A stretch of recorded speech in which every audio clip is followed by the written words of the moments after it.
every glory and adoration, every exaltation. We come before thee this evening to present your truth to the whole world, that mankind may testify in time to come that it wasn't man that did it, that they had no strength of their own, they had no army, they had no weapons.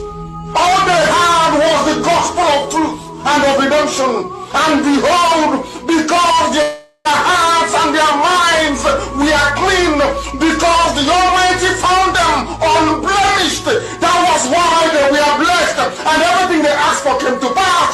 That was why this same generation, this very IPOB shall endure, for flesh cannot be mortalized, but the truth of the Most High, who is timeless, who is ageless, shall prevail.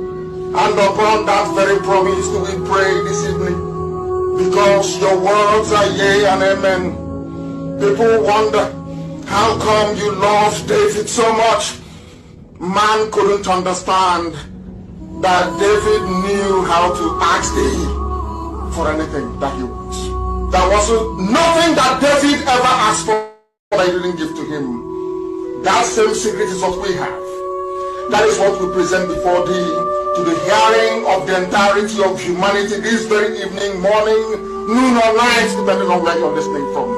That we make the proclamation that your words are yea and amen, because you are God. Anything you say must come to pass. You are not man. Anytime, any word that you utter, documented by the sons of men in the Torah, in the scriptures, must come to pass. Because your spirit, you are not man. You are not mortal. Every word you utter must come to pass. And on that very premise do we anchor this very legislation. We go back to your adulterated on scriptures. In the book of Jeremiah we pray, chapter 16 verse 14. That is our prayer this very evening from where I am. You said, for you are Lord, you are God, you are the beginning and the end.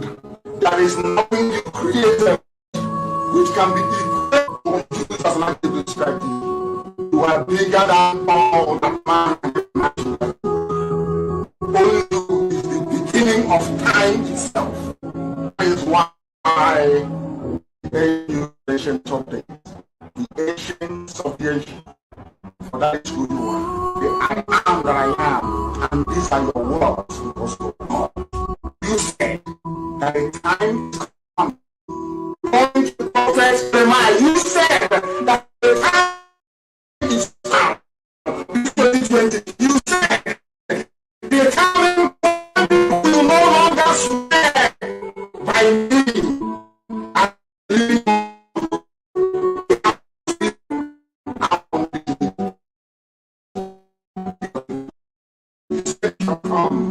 When people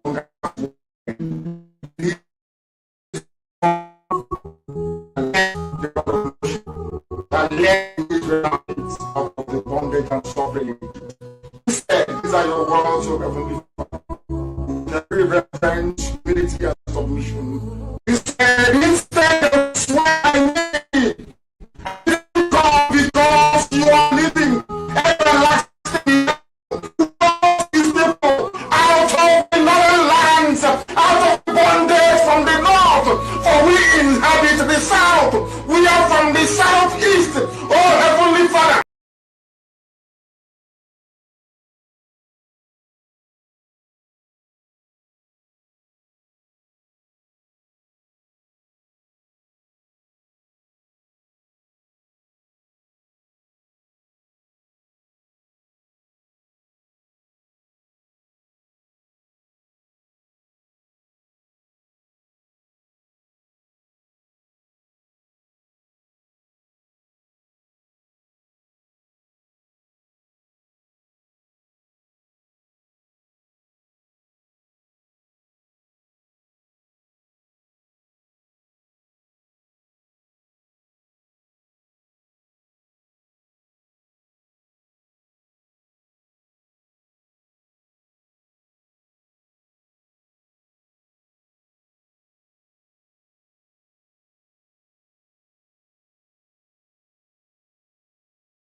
Exposing the murderous tendencies of the Fulani Janjaweed.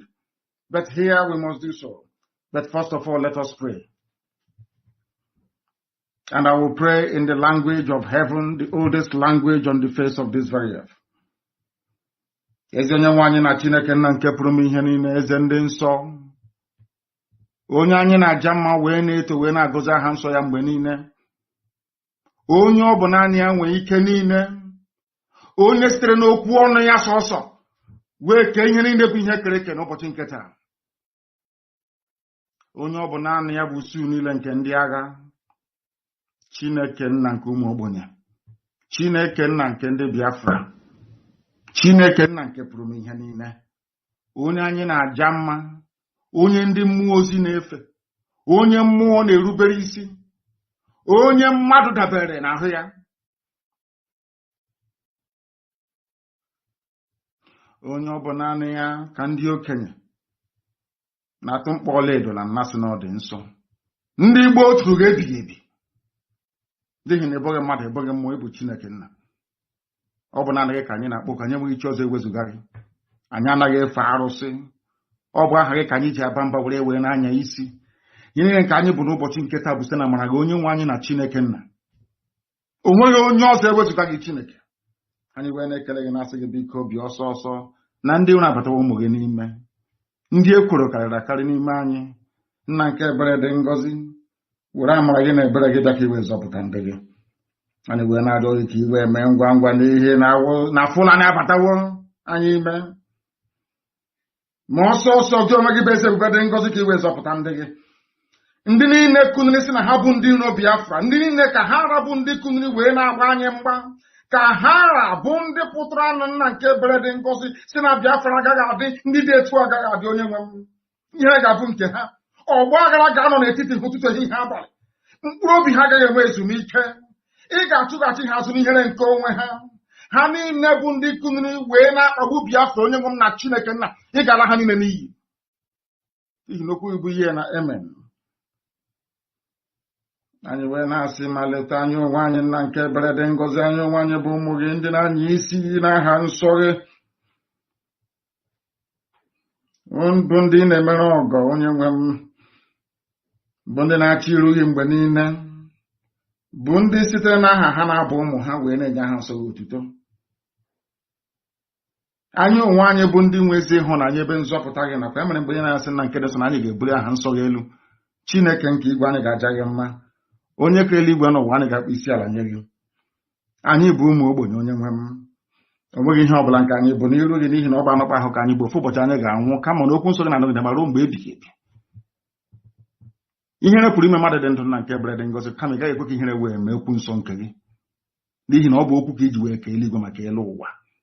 Okwu nke i kwuru, nkwa nke i kwuru anyị, okwu ọgba ndụ nke i kwuru n'isi anyị, eze ebube dị ngọzi, ga-abịarịrị na mmezu. Na Biafra ga-abịarịrị na nke ebere. Ị ga-emere anyị amara gị, n'ihi na ọ bụ naanị gị bụ onye enyemaka, naanị gị bụ onye nzọpụta. Ọ bụ naanị gị ka a na-etu Elohim Adonai El Shaddai, onye dị nsọ ma ruo mgbe ebighị ebi. Nara ekele, otuto, nsọpụrụ, ịja mma site n'ebighị ma ruo n'ebighị ebi ka a na-arịọ gị. Ise ise ise ise ise. Hello, my wonderful people of Biafra, lovers of freedom and friends of Biafra. As I welcome you to this wonderful edition, please welcome others. I will say good morning, good afternoon, good evening, and good night to some of us, depending on your time, location. This is Maazị Ezumezu Nwekwensu, Fanatical IPOB. Today is going to be very interesting. Please, as I welcome you, please welcome others. Maazị Chiezoku Ekenengo, sir, the General Coordinator America Ekenengo, sir, you're welcome, sir. Please share our program and hit the like button. We are live at Ikechukwu Ezumezu. On this page, we have a lot of description. I always say it. We don't have more viewers on Facebook because a lot of this description, but We must move. We must move. Please hit the like button. If you are watching us from Facebook, hit the like button and share the program. It's very important. Then we are live at This page is green, no distinction, but we don't have much followers. We need to build it. I think we are about 182 people there. We don't have much people there. Please follow me on that page. It's very important. And we are live at YouTube. Our YouTube is growing day by day. Go check it. If you are not on YouTube, please subscribe on our YouTube. Ikechukwu Ezumezu is very important. We are hitting 400 people in YouTube. This is amazing. I always said that this YouTube, we started with 3 people only from YouTube. But today, YouTube is waxing strong. So I greet my fans in YouTube. I greet you all. As Udo Chineke onye ọbụla. Please subscribe on our YouTube and share our program. It's very important. And I always say that we are going to hit TikTok. It's very important. No? Please follow me on TikTok. Although I'm not active there, but it's very important we hit TikTok. It's very, very important. So subscribe and follow me on TikTok at Ikechukwu. TikTok is very important. So my wonderful people, I thank you all, and as I welcome you, please welcome others. As I welcome you, please welcome others. It's very important. Which on my laptop they show me late. What is wrong with today? It could go off 2 times. Well, I think we're going to get a new laptop. Laptop okay, like go. Okay, I hope he will not disappoint today, because the less signal you are showing me is not okay. So my people, I am happy also. We are going to move further. You can see my headline say MAK must free. MAK must be free. It doesn't matter whether they like it or not. Mazen Nnamdi must be free. And I said again that Nigeria can't stand anymore. Freedom to the people. What we are seeing today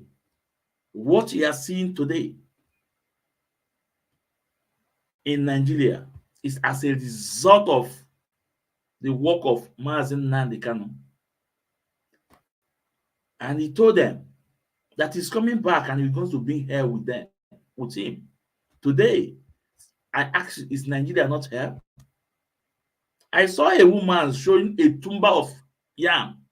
5,600.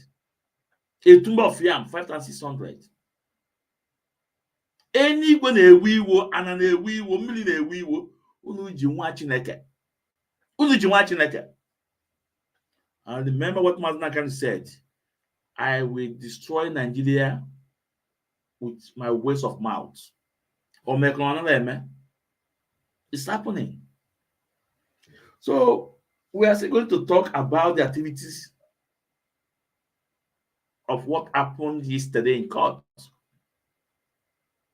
And we must also appreciate our brothers that in politics, they are the politicians that came to court, like Maazi Chinyelugo, Imo.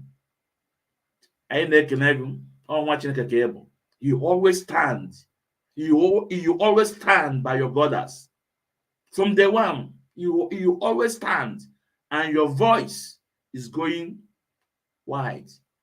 The senator from Abia State, although I have learned at courts, but you can see your impact. All of you guys that are working and see the hustle forward to come out. We are greeting you guys. What we are looking for is Odimma. We want our land to be good. We want what is happening in Europe. The way Europe is developing, that's what we need in our land to develop. Whatever we have in America, in Japan, in China, in Europe, this is what we want in our lands and nothing more. So anybody that's working with Obia, with his clean heart towards the destruction of Biafra, Chukwu Okike Abiama will bless you. Chukwu Okike Abiama will bless you. Like I told them, these Richard Kadimile worms, they are no more and they can never be at peace until Onye is out. Abachina Sawankita, let him come out our land again. Mazin Nanikana has moved on. All those blackmail from since 2021, 2022, 2023, where is it today? Where is it today? Can June? All those blackmail.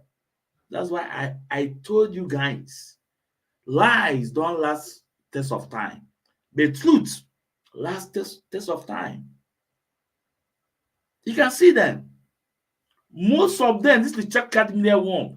Go and watch their videos 2 years back, a year back. You can see the way they are ranting. That if Onyendu come out and it did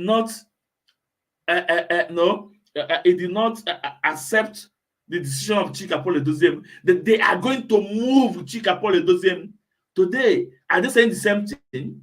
That's why I told you guys, Biafra Wabala. If we are not honest in this struggle, Chukwu Okike Abiama will expose you and disgrace you in this journey. And it's happening. All of them, both the one that said that they are holding our leader in Slukus, I'm sorry to say it. Today, what is happening to him?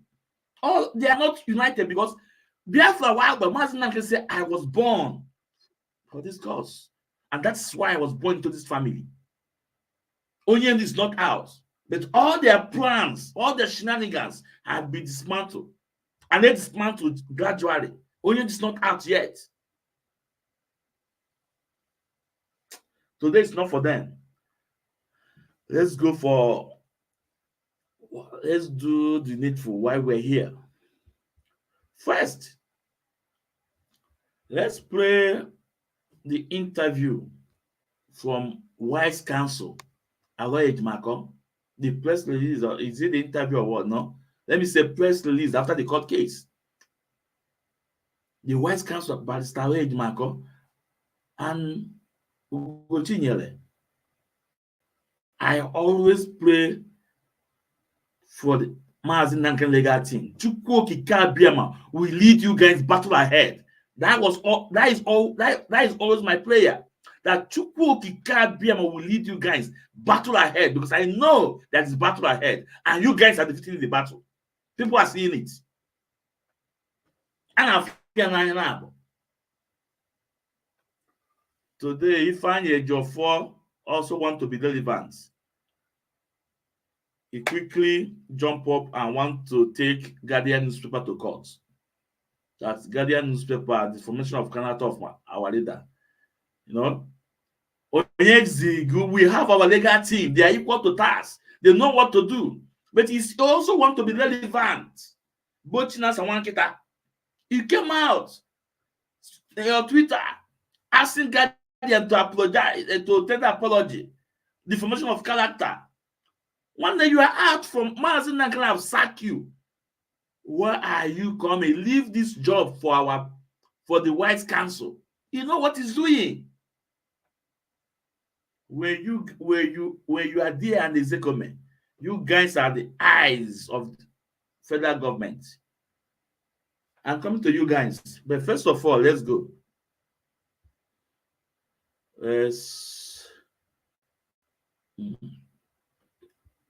Please, if you are watching us, any platform you are watching us, please hit the like button. It's very important. Hit the like button, please.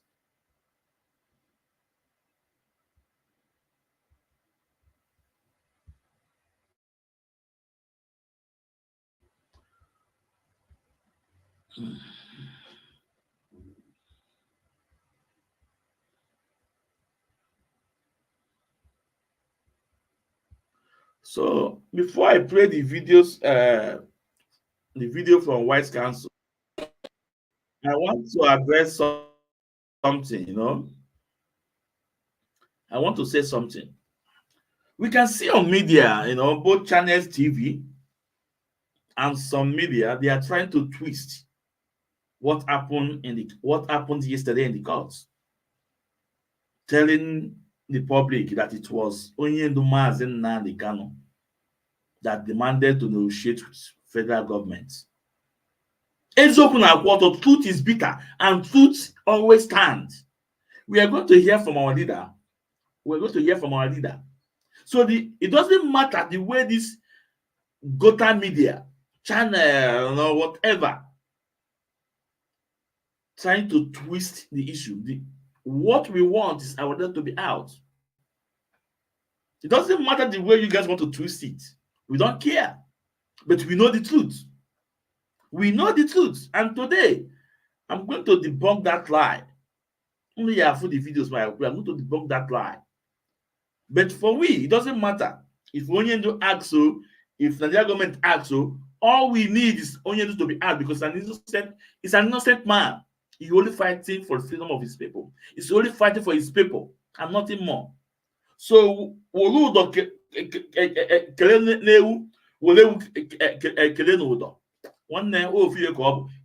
we need is Onyendu to be out.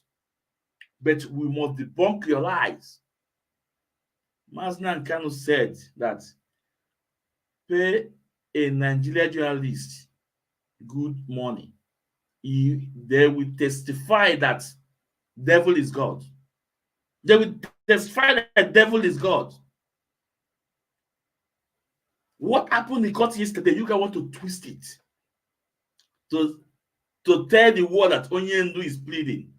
But we know the truth, and we're going to debunk the lies here today. But it's a guy, we don't care.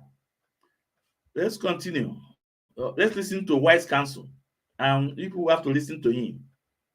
What he said about it. To approach the federal government for negotiation in line with Section 17 of the Federal High Court. Exactly.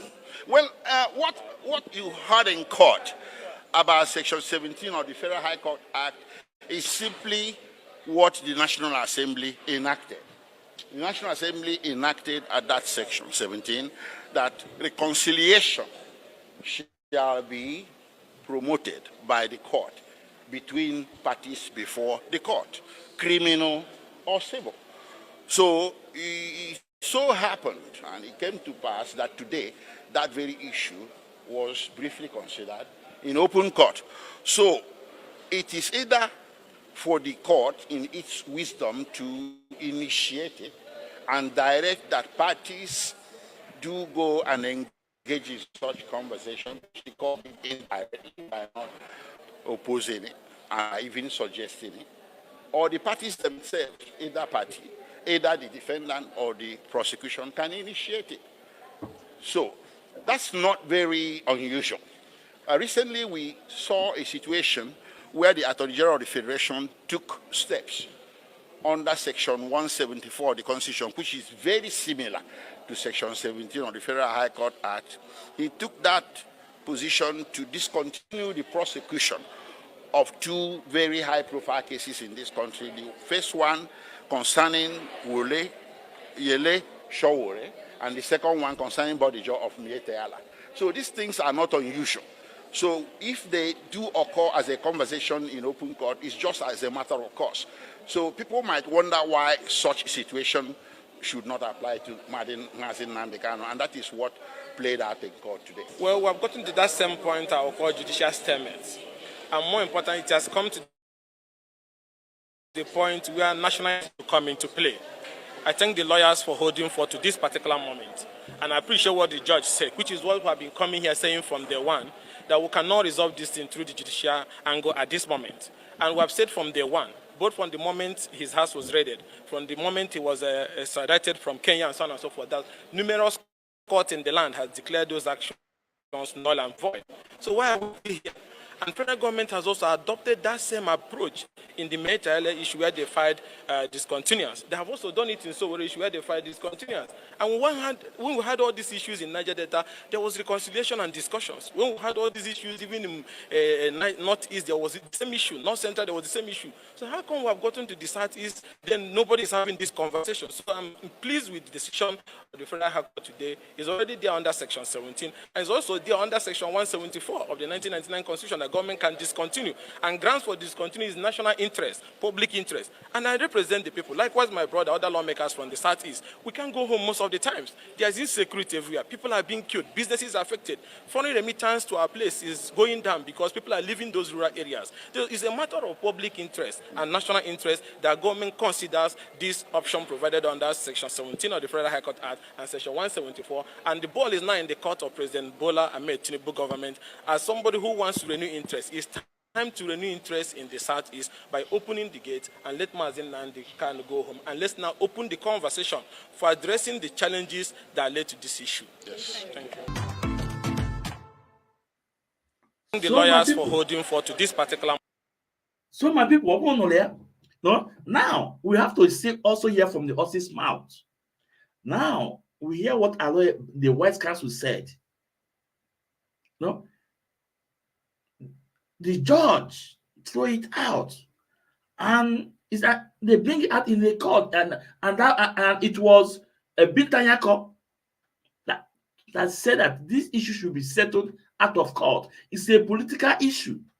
But guess Nigerian media, some of them, Nigerian Gota media, they tend to twist it to as if Onyendu, our supreme leader, Mazin Nnamdi Kanu,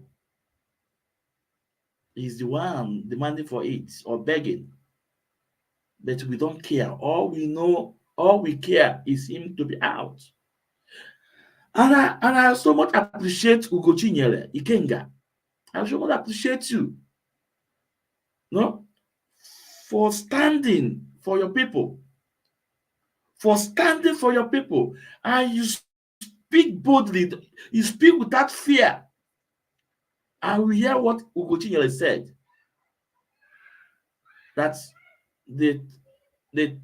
he appreciate the legal team for holding the battle up to this moment. Thank you, Ugochi Nyele. We also had when Ugochi Nyele said that the court, the judge, bring it out that they should settle out of court. And Ugochi Nyele also appreciate federal government for bringing that idea out.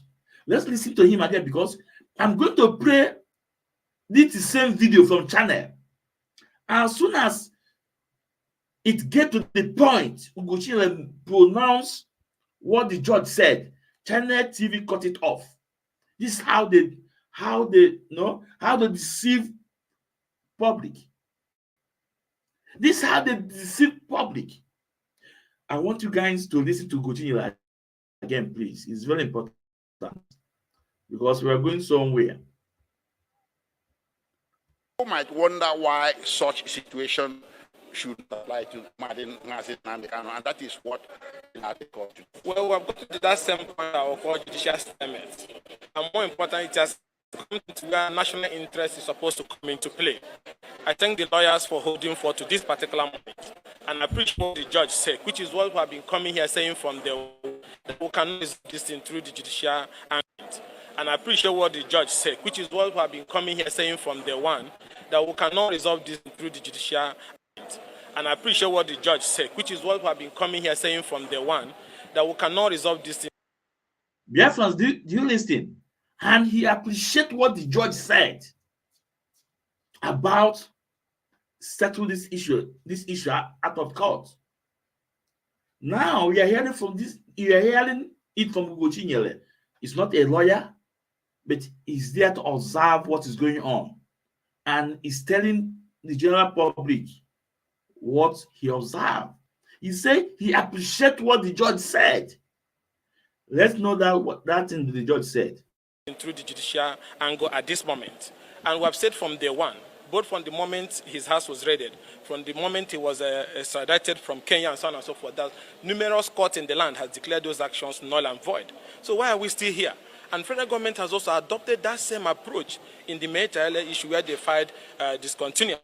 They have also done it in Sowore issue where they filed discontinuance. And when we had all these issues in Niger Delta, there was reconciliation and discussions. When we had all these issues, even in Northeast, there was the same issue. North Central, there was the same issue. So how come we have gotten to this? Now, it's now giving you examples of similar case. Terrorism charge, similar case with our leader. That federal government is settled it out of court.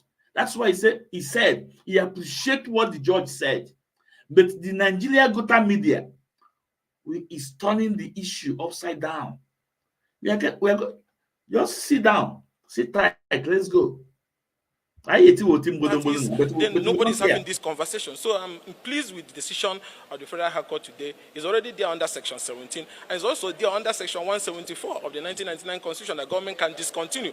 And grounds for discontinue is national interest, public interest. And I represent the people. Likewise, my brother, other lawmakers from the Southeast. We can't go home most of the times. There's insecurity everywhere. People are being killed. Businesses are affected. Foreign remittance to our place is going down because people are leaving those rural areas. It's a matter of public interest and national interest that government considers this option provided under Section 17 of the Federal High Court Act and Section 174, and the ball is now in the court of President Bola Ahmed Tinubu government. As somebody who wants to renew interest, it's time to renew interest in the Southeast by opening the gate and let Mazen and go home. And let's now open the conversation for addressing the challenges that led to this issue. Thank you. So now, Biafrans, now from now, I want to bring a video from Channel TV. How they are twisting the issue, how they are setting the propaganda that we are here to debunk them. I said it yesterday, but today I bring more evidence because all my is never. Oh yeah, let's go to Channel TV.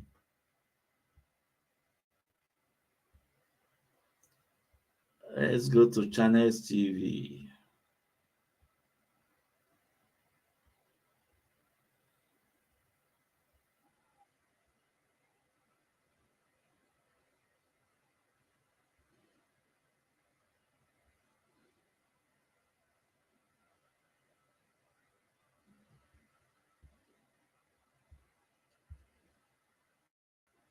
I think I got it right.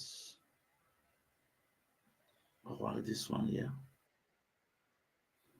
Mr. Nnamdi Kanu arrives to Federal High Court Abuja for the case instituted against him.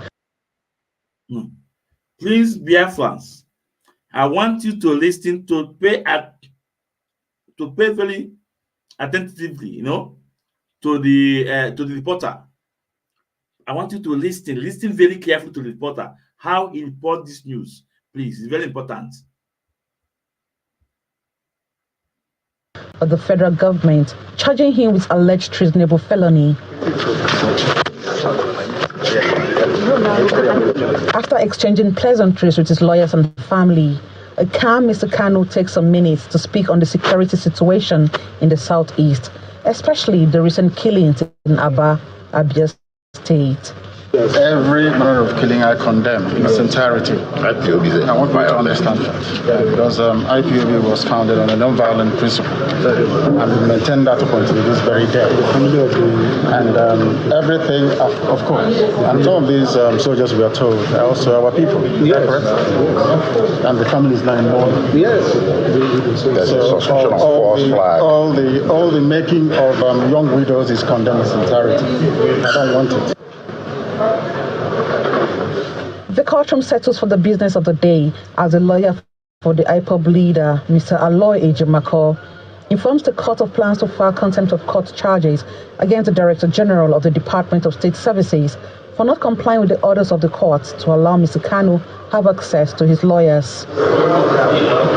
Mr. Ejimako also wants the court to invoke Section 17 of the Federal High Court Act which provides for reconciliation and facilitation of amicable settlement in criminal or civil matters, adding that trial cannot go on if his client's right to fair hearing is being questioned.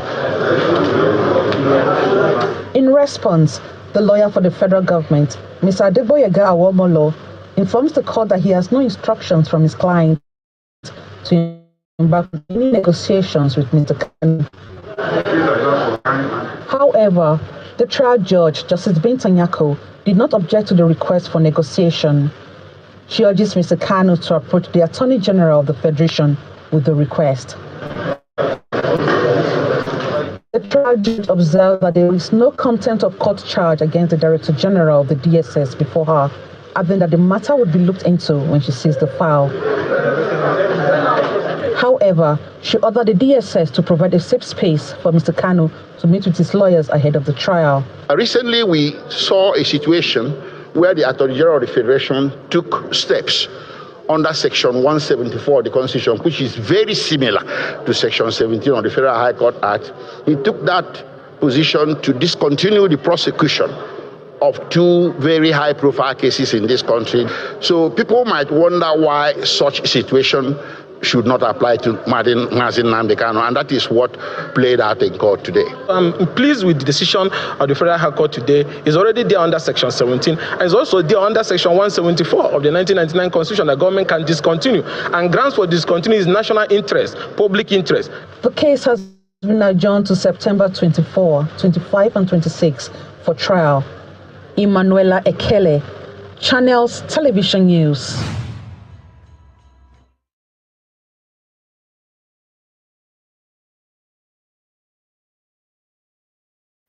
No? Una forgot the job. How they twist the issue. The reporter told you it was the lawyer that bring it up.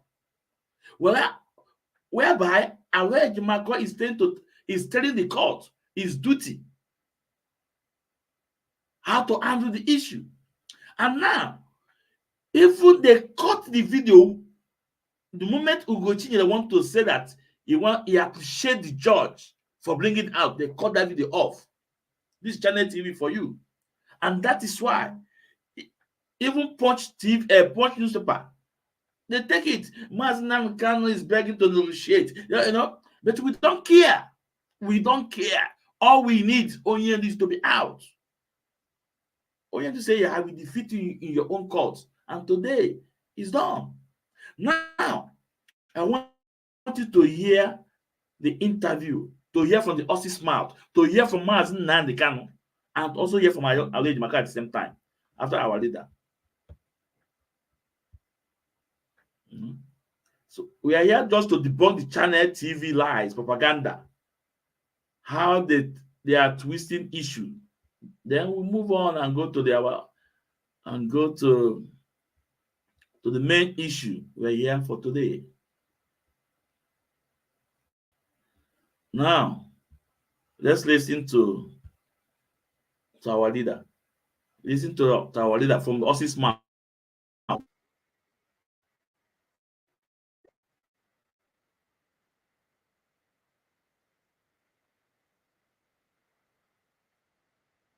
Settlement to the federal government. I can't say what I didn't initiate. They are the ones that. Are you seeking an out-of-court settlement with the federal government?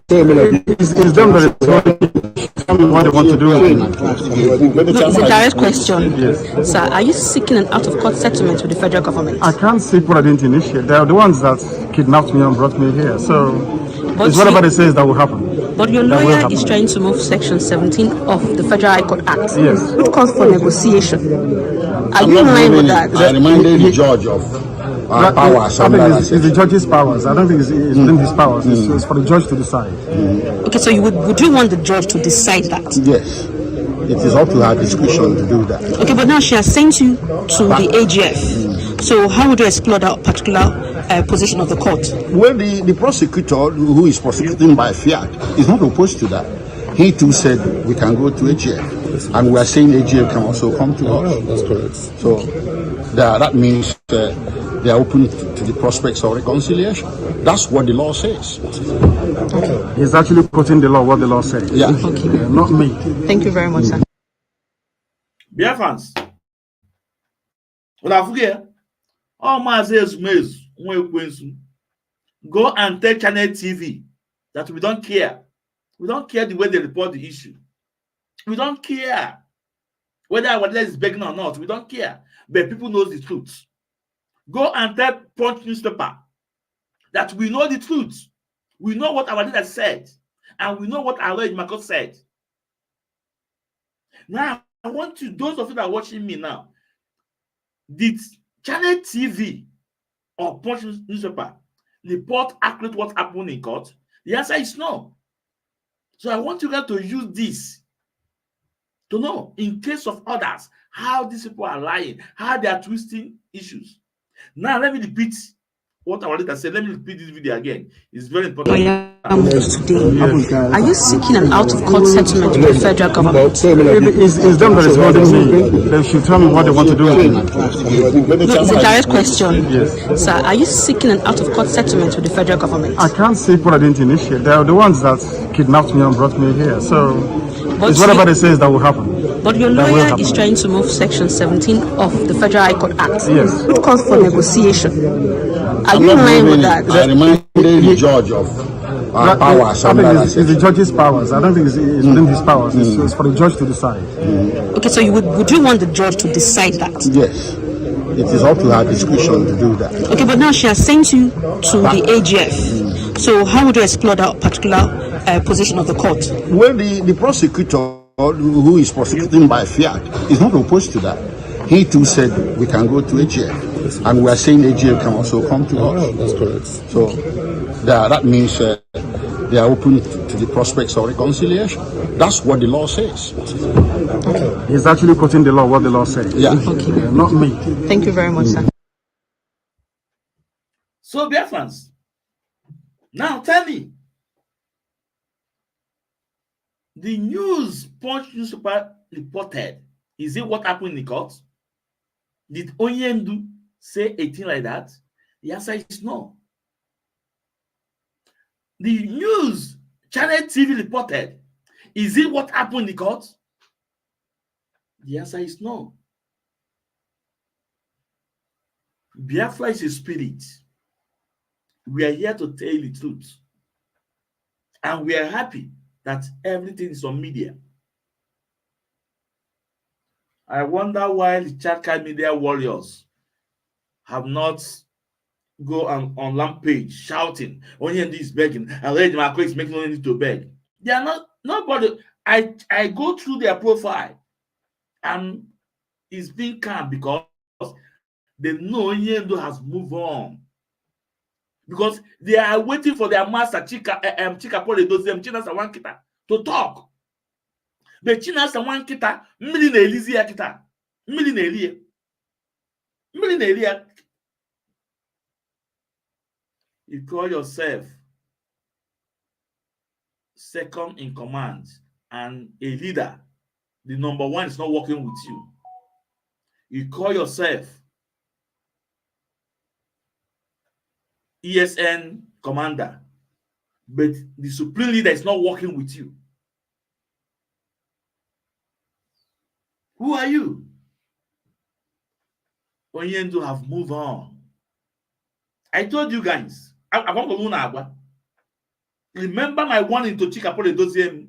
Remember when I warned him, when I warned him, I sent him open letter. I make a program on it. I said, Chikapole Doziem, unite us now.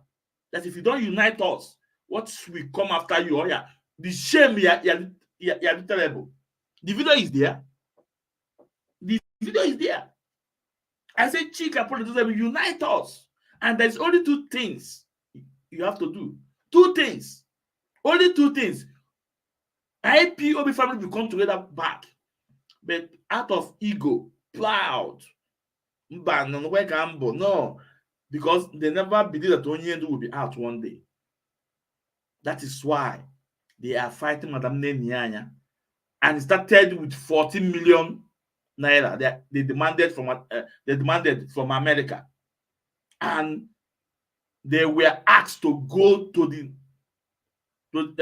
source to follow the protocol at the end of the day, that 14 million naira they demanded, at the end of the day, it was 7 million naira, 7 million naira that's given to them. That is why they connive. They use that annual fee non-America, Dr. Donald Azubike. They use them, stop paying money. The whole Europe, they are not paying money. Now, I want to ask these gullible ones. Since 2022, Chika Paul them cut off the fund in Europe. No one is going to Madame Nyanya. In America, some parts, and those people that are stand are the pillars. They stand with Madame Nyanya. In South Africa, that's where Madame Nyanya control. Cape Town, no? And Victoria, that is the stronghold in South Africa. The other South America, everywhere, where is the money? We should ask these people, where is the money? But this program is not for that today. Today is not for them. Because if I start talking about it, it will take me more time. So, ask Channel TV, what will they gain by lying, by trying to twist issues? Why? Or are they ashamed of themselves? What they expected is not turning to the point, it's not turning in the direction, or are they ashamed of themselves that Onyenoma is defeating federal government once again? That is why they are trying to twist the news. But we hear from Mazen Kanu, the man himself. He said that they are the one that brought him. Let them decide what to do. That is ready for the trial. When he was coming in from the court, the video, I did not play the video. He was asked, are you ready for the trial? He said, yes.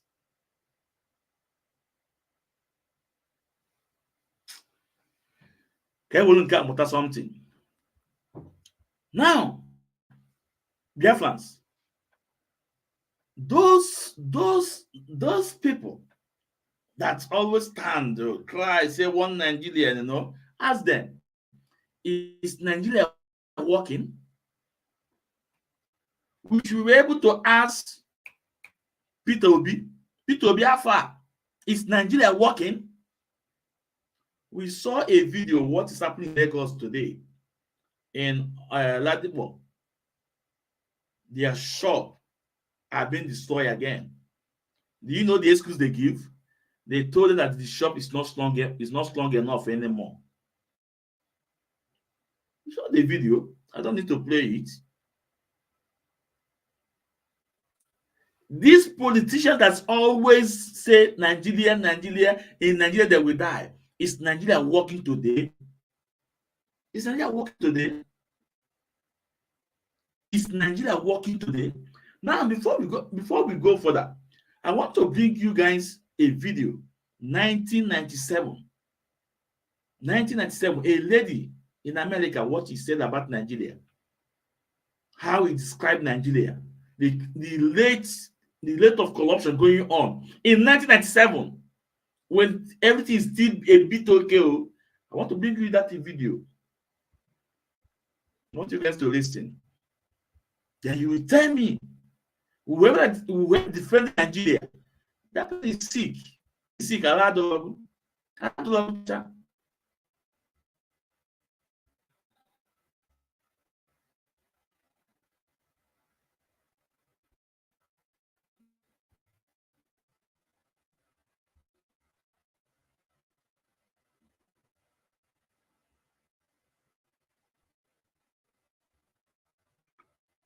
on.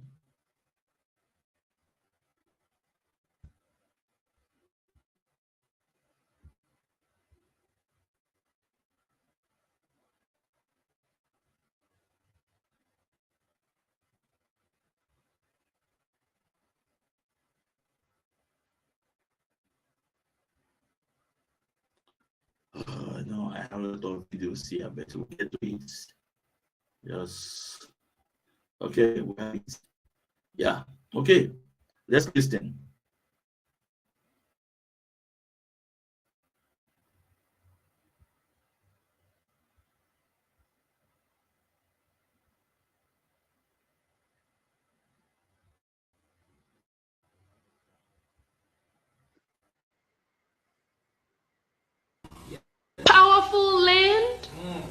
variety in climate. Nigeria has everything to win as a black country. When Nigeria was becoming, and the crackers really didn't want to give Nigeria up. They did not, because Nigeria was too much wealth, too much of everything. And it had a very dynamic personality, the people of Nigeria. Well, when you read the Constitution of Nigeria, you can hardly tell this is a black nation. But furthermore, the accompanying agreements, Nigerians agreed to live in the hands of England, the educational system, the justice system, the finance system, and the resources. So here we are independent. Here's how it went in Nigeria. We're independent. Hooray! Independence! Wonderful. But England will determine what you do as far as education is concerned, will determine how money is spent and for what, will determine how resources are used, and will determine justice. Is that independence?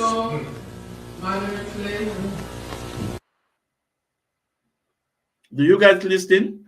Let me repeat it again. It's very important. Nigeria, very important country. 110 million people strong.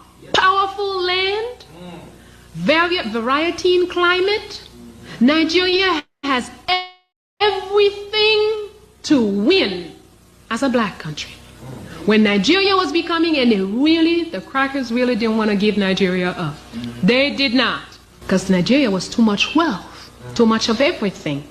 And it had a very dynamic personality, the people of Nigeria. Well, when you read the Constitution of Nigeria, you can hardly tell this is a black nation. But furthermore, the accompanying agreements, Nigerians agreed to live in the hands of England, the educational system, the justice system, the finance system, and the resources. So here we are independent. Here's how it went in Nigeria. We're independent. Hooray! Independence! Wonderful. But England will determine what you do as far as education is concerned, will determine how money is spent and for what, will determine how resources are used, and will determine justice. Is that independence?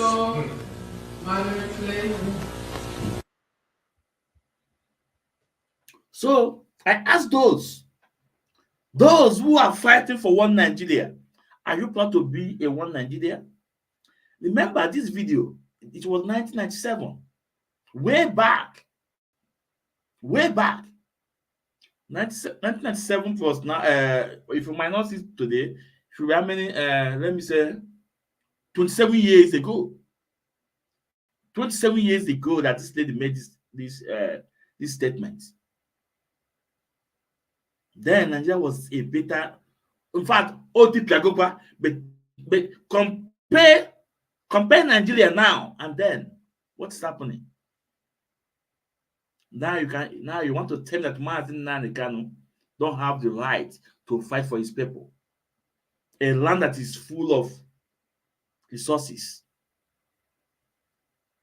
In 60s, when we have regional government in Eastern region, we know the economy was rebounding.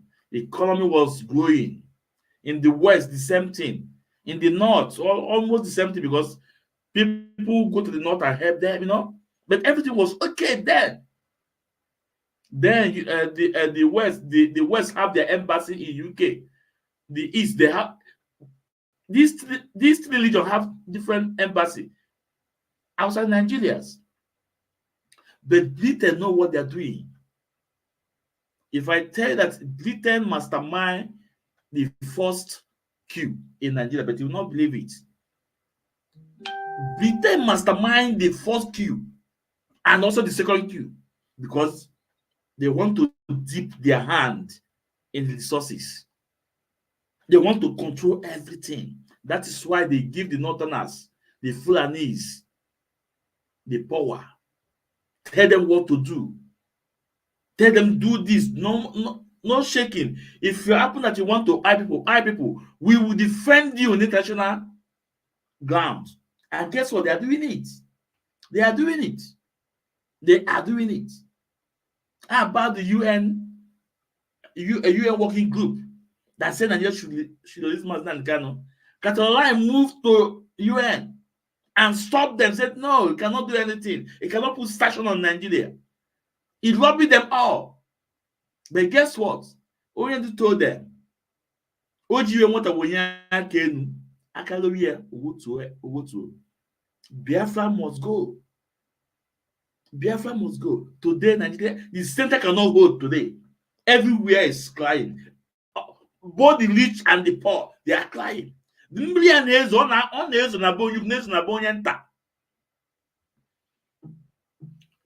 after listening to what this lady said, you want to tell that only the man in Nandi Kano is not right for what he's doing. And what he's doing, he's asking for freedom of his people. Remember when I got this, the Jack millions, we told them that, hey, don't share the, when Onye is going to court, don't share the video. Let the family carry it on. Today, guess what? They are sharing the video today because Biafra is a spirit. Including China Sawankita, he also sharing the video. Go and check the first time Alo Ejimako went to court to Onyendu. They were ranting on their platform that Onyendu is going to court. Nobody knows going to court. They are trying to demoralize people. But we tell them no way because Onyendu message is viral. The whole mainstream media in Nigeria, they carry the news. Both international media. How about you guys on Facebook? Yeah, see, it don't make it go viral. No? But today, what is happening today? Chineke only no Chineke only no. Where is he? Where is Chibuze Guatu? Odundo Kongolamu? Kebono? I won't ever go no DJ Biaka. O Biaka, cultural, but we are still waiting for him. Ekpere mu na nkwa na anwụ ọ ya adị ndụ fu iwe niile okonuko ọ ya adị ndụ na ụgwọ ọnwa ya mama nwa this is the chat card media one. Today all of them are sharing the court case, the court updates yesterday. But initially they told them no, don't make it go viral, as if they are making what Onyendu said to go viral. That is why even the stack lawyer, Ifeanyi Ejiofor, attacked the Vice Council, saying it's a taboo for Onyendu to speak in court. But today, that statement of Onyendu is doing the job today. That statement, how Onyendu lectured the judge, how Onyendu called that the prosecutor a terrorist, educate him. Say, I did not say your constitution called you a terrorist. That statement from Onyendu Mazda Kano, that speaking, that chance, that in open accord then, we're not doing the order today. Everywhere in Senate House, they are talking about it. Why can't you obey your own constitution? Why can't you obey your own constitution? But go and watch their videos then. As soon as Ifeanyi Ejiofor push them, so you go, China will push them, all of them, Onyendu is defending himself. Onyendu is defending himself. Ndị Israeli, ụmụ okoko, ụmụ ofeke, ọmụ maazị ezumezu, nwa ekwensu, mmetu ni oti mgbodomgbo, ute eziokwu Chineke. Today, what is happening to you guys today? And remember what I told you guys. Those that monetize their page there, both Chibuze Guatu I told you guys that a day will come. No man have to take over that monetize. I said it. Today, that then people say what was bragging. Facebook pay me good money. Facebook pay me good money. It's a good money. That only made a mistake not to monetize Radio Biafra. Only what I'm saying, only that time I played the video, but I won that time. But today they are crying. Those of them that monetize their pay, they are crying. Go and watch 1,000 Teeth. He's telling you that Facebook is paying them to take over. So that money I borrow, you know. But you are here. I ain't the because what we are looking, our end looking is what? Biafra restoration. That's all. You are supposed to be after. Not after position, not after anything. Let's Biafra restore in my lifetime. Then let me be happy and go and join my ancestors when I get old.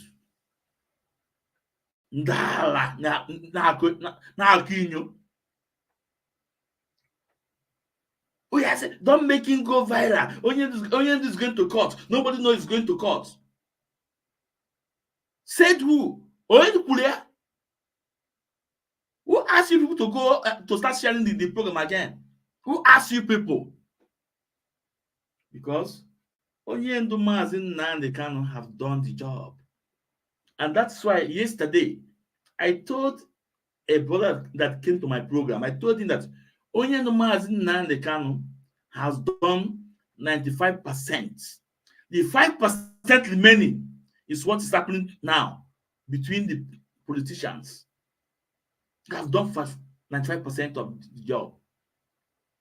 And that is why in House of Senate, they are talking about launching a cattle, header, this thing. They are talking about, everywhere they walk. Now, let's bring Abadibe. I want to tell you guys that Mazin Nankan Mwiloko, or Mwiloko na Nigeria, on Agba. They are. Let's listen to Abadibe.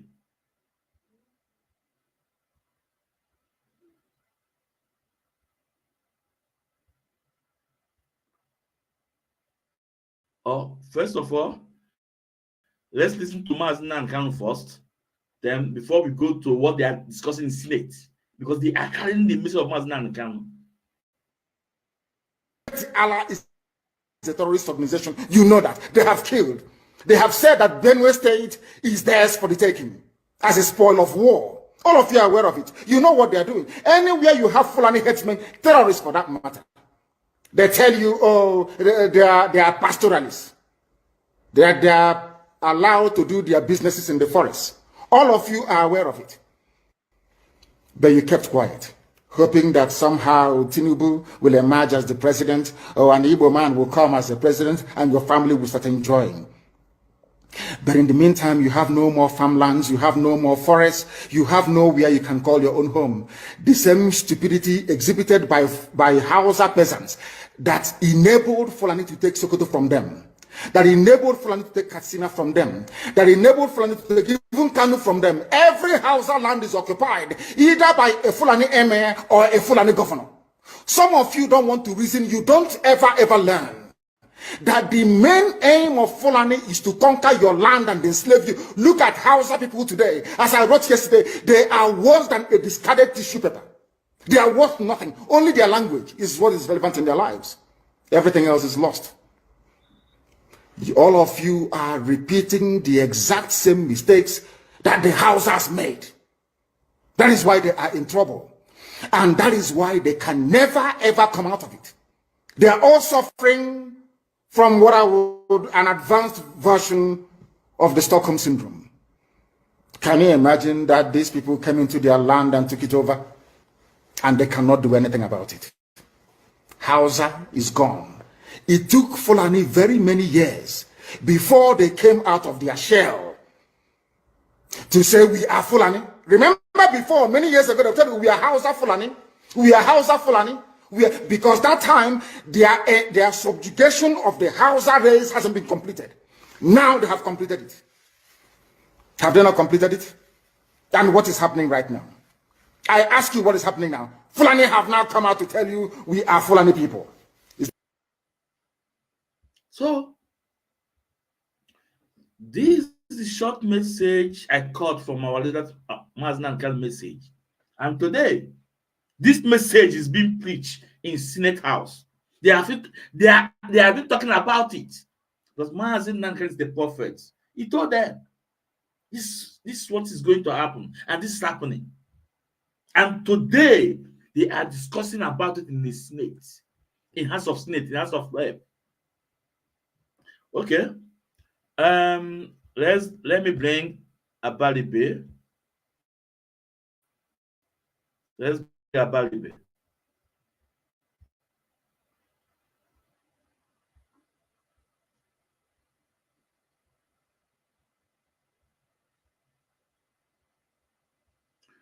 Let's bring Senator Abalibe. Okay. I hope it's this.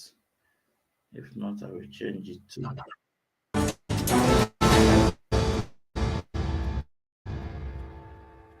Now, few issues have generated as much heated debate in Nigeria as the violent clashes between herders and farmers over grazing rights and access to land. Thousands of people have been killed in this decades-long conflict that's led to an unending cycle of attacks and revenge attacks. And with each assault, the strike become more deadly and more sophisticated than ever before, with the herders arming themselves with AK-47 rifles. The clashes have sown discord across Nigeria, threatening community relations and putting pressure on the government to act. And now, following the introduction of a bill at the National Assembly to regulate animal husbandry and ranches across Nigeria, there have been rowdy arguments and counter-arguments at the Senate for and against the bill. Here's a little taste of how it unfolded at the upper house. Told we don't have that clip, which is rather unfortunate, but somebody we have here is Senator Enyinaya Abaribe, who supports the idea of ranches as the way to end the. So, my people, before Abaribe, Senator Abaribe will say something. This is what Martin Akan told them many years ago, some years ago, and they tag him hate speech. They said, no, bring him. Butia, Kuboya. They went as far as Kenya to go and kidnap him and rendition him to Nigeria because he spoke the truth. No, because he said, let my people go. And because he said he will never allow Fulani to come and take over our forest. People come against him. A lot of gang up, international and local, against Mazin Kanu. But today, that Mazin Kanu is fighting for, that thing he's been talking about, has been discussing in the House of Assembly and House of Senate. Now let's listen to Abelibe. Cycle of revenge attacks. We were hoping to see a clip of him earlier during the debate at the Senate, but that clip, unfortunately, is not here, but Senator Abaribe joins me now in the studio. Thank you very much indeed for coming in. And first of all, let me apologize profusely because we've had some monstrous technical problems inside the studio. You were a witness to that. We had a major disturbance in here, and unfortunately that cut off all our systems. We've only just got the systems back on, so we appreciate your patience. And as we say, we owe you one. So thank you very much indeed. Thank you. There was an issue you were drawing attention to, though, in the clip that we were hoping to have seen, which is about the Land Use Act and how it relates to the issue of ranching. Do you mind explaining to us what the issue is with that? Well, let me just say that anytime that this matter comes up, and by virtue of hindsight, having been in the Senate for a very long time, there has always been an effort made by different senators deal with this issue. And the issue come up, there will always be this set of arguments that are made. And once those who make those arguments start with it, what will now happen is that we end up always quarreling among ourselves, and then that bill never gets, done. And what I was trying to point out in that at that time is, look at this set of arguments. By virtue of the fact that I have always been in this Senate, this matter will always come up. And I was trying to tell all my colleagues, those who are about 70% of the senators there today just came into the Senate. So they have to have a virtue of having those of us who have been there before to say, these things have come before. Right, to give them the background. And this is the background. Right. And I started by saying, well, Senator Kwankwaso, at the time he was a senator, brought this same bill. But this is what always happens. First, there will be the argument about our rights as Nigerians. And of course, one of our rights is that you have the right for free movement within Nigeria. But whenever they bring that argument of free movement, they never bring the other argument of a right to life, which is a constitutional right and security. And so nobody has a right to take your life because it's a header. They never bring up that one. Then the second one will be, oh, there's a right, there's an ECOWAS protocol, there's this and that. And of course, when that doesn't go on, the next one they will now say is, okay, there is a Land Use Act. And this act vests all powers of the right to land in the governors. And so I was simply trying to tell everybody, these are the issues that we must have to deal with. How do we get the governors to buy to this so that if somebody needs land, the governor will give him once it's for ranching? Right. Precisely. And we can't run away from this. But then, if we go back in time, this is a matter that we raised long time once the Buhari regime started. Don't forget, what has happened in Nigeria is that most of the time when something comes up today, we never sit back and say, how did we get to this point? We got to this point by virtue of the fact of the effort to remove President Jonathan. There had always been this header-farmer clash, but it never got to this point where whole communities were exterminated so that some people will be roaming freely within their land, which is what happens in Plateau and in Benue State. I think Benue is the worst hit. Precisely. Yeah. And you know why? Because most of the banks of the Benue is lush because it's watered by the Benue River. And so these people came and they want. And who are these people? And that's a question that we have not dealt with. The bill first said that we have to confine these people to the ranches within their states of origin. And somebody woke up and said, no, every Nigerian has a right to go around. There's no such thing like a state of origin. Why will anybody make that statement? Reason is that in trying to remove Jonathan, there were stateless persons that were from the Sahel region that were imported into Nigeria. And a former chairman of PDP made that statement. I'm not the person that made it. But that importation is a fact, is it? That importation is a fact.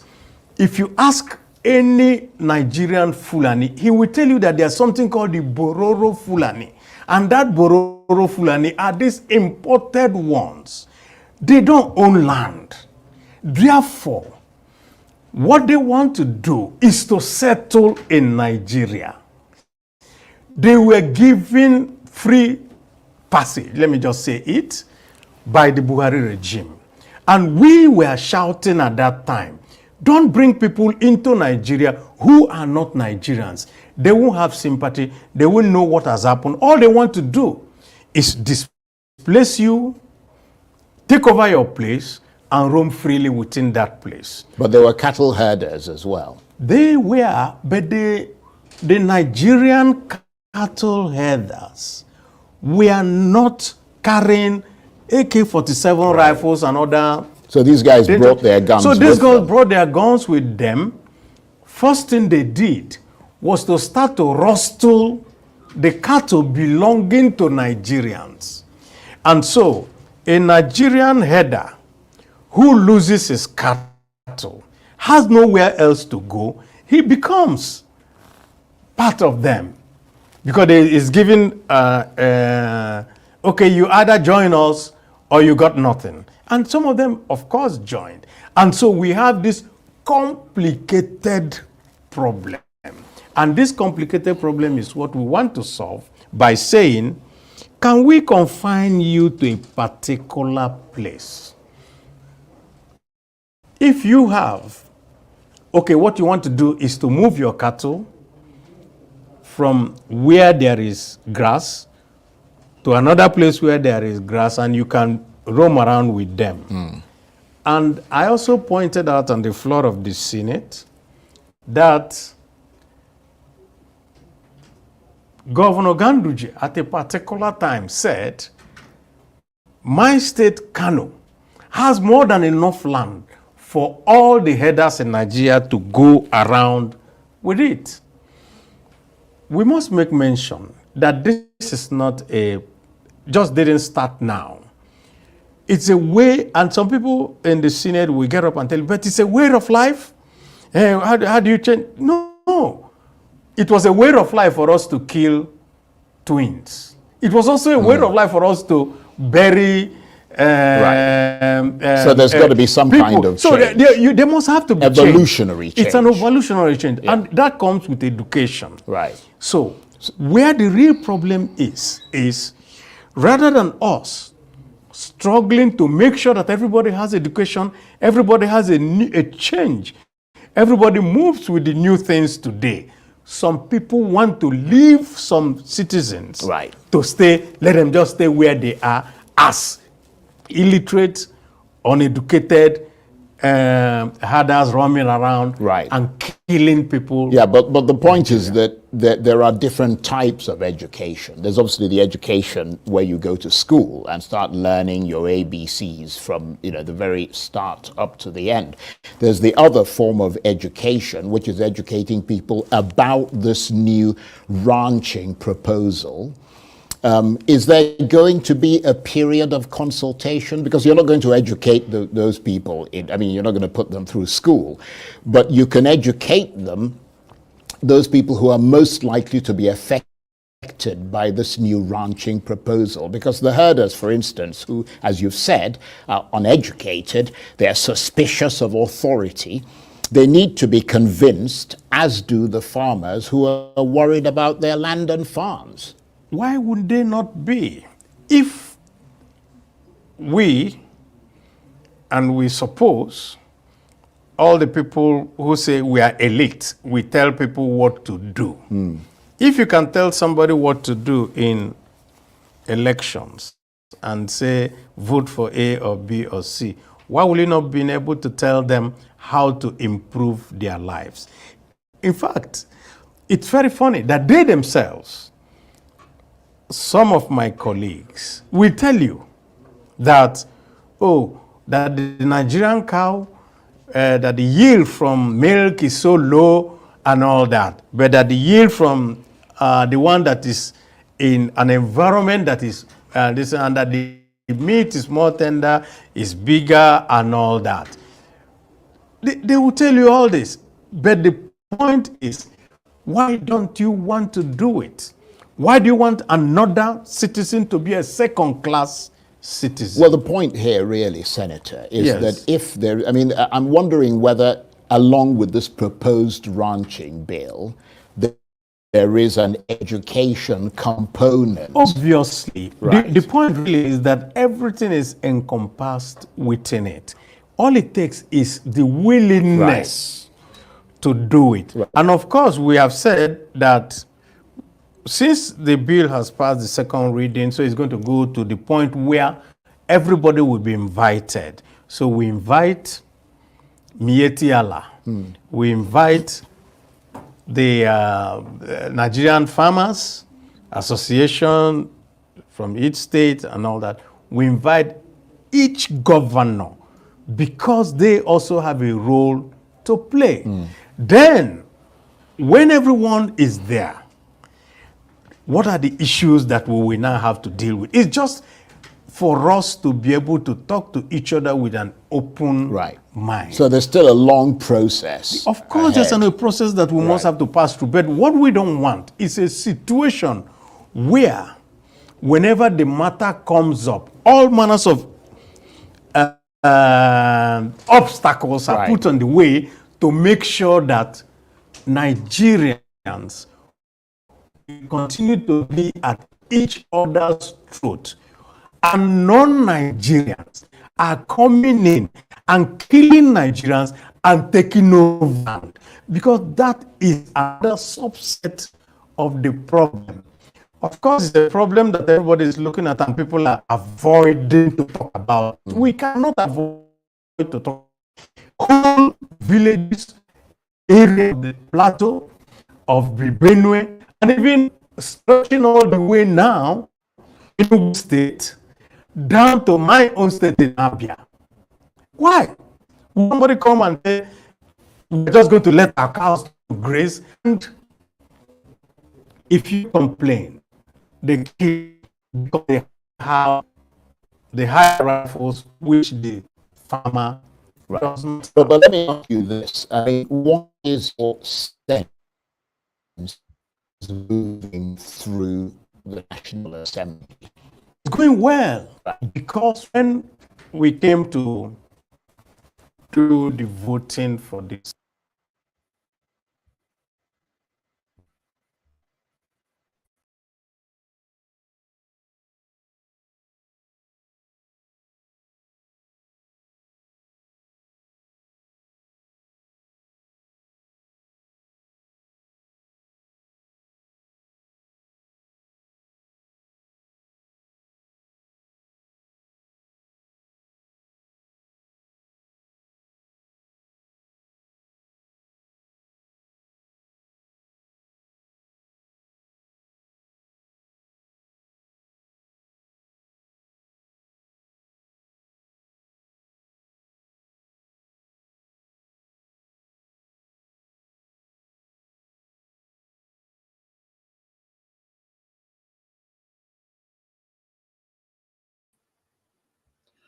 Okay, my people.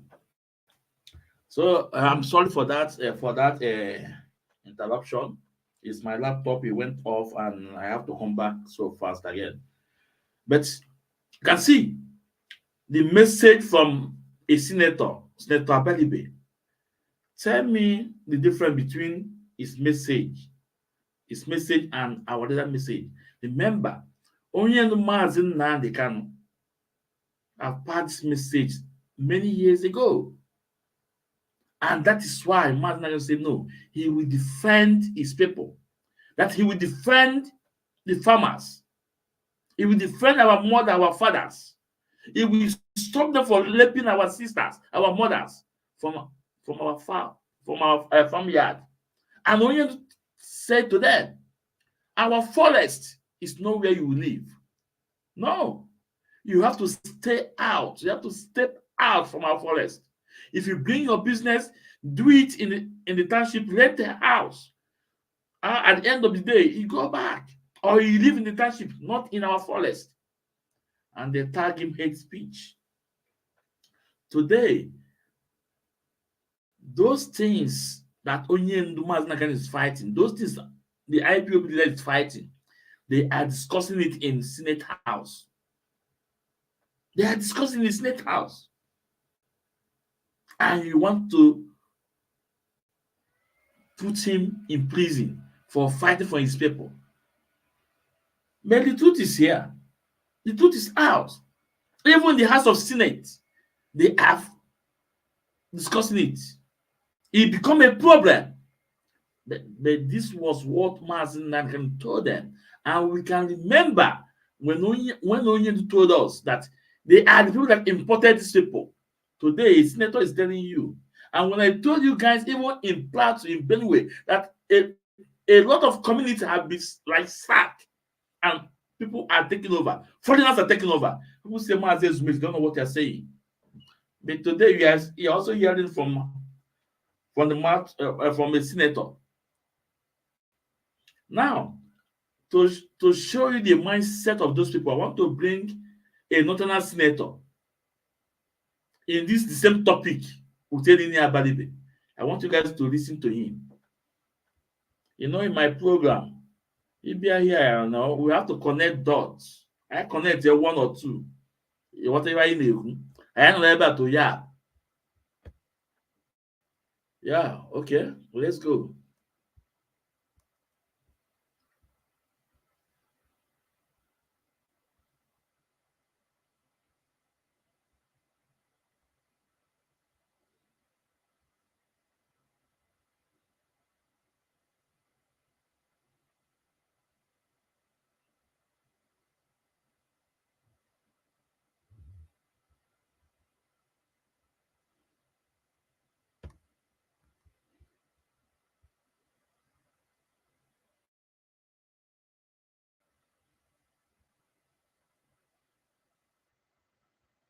Hold on.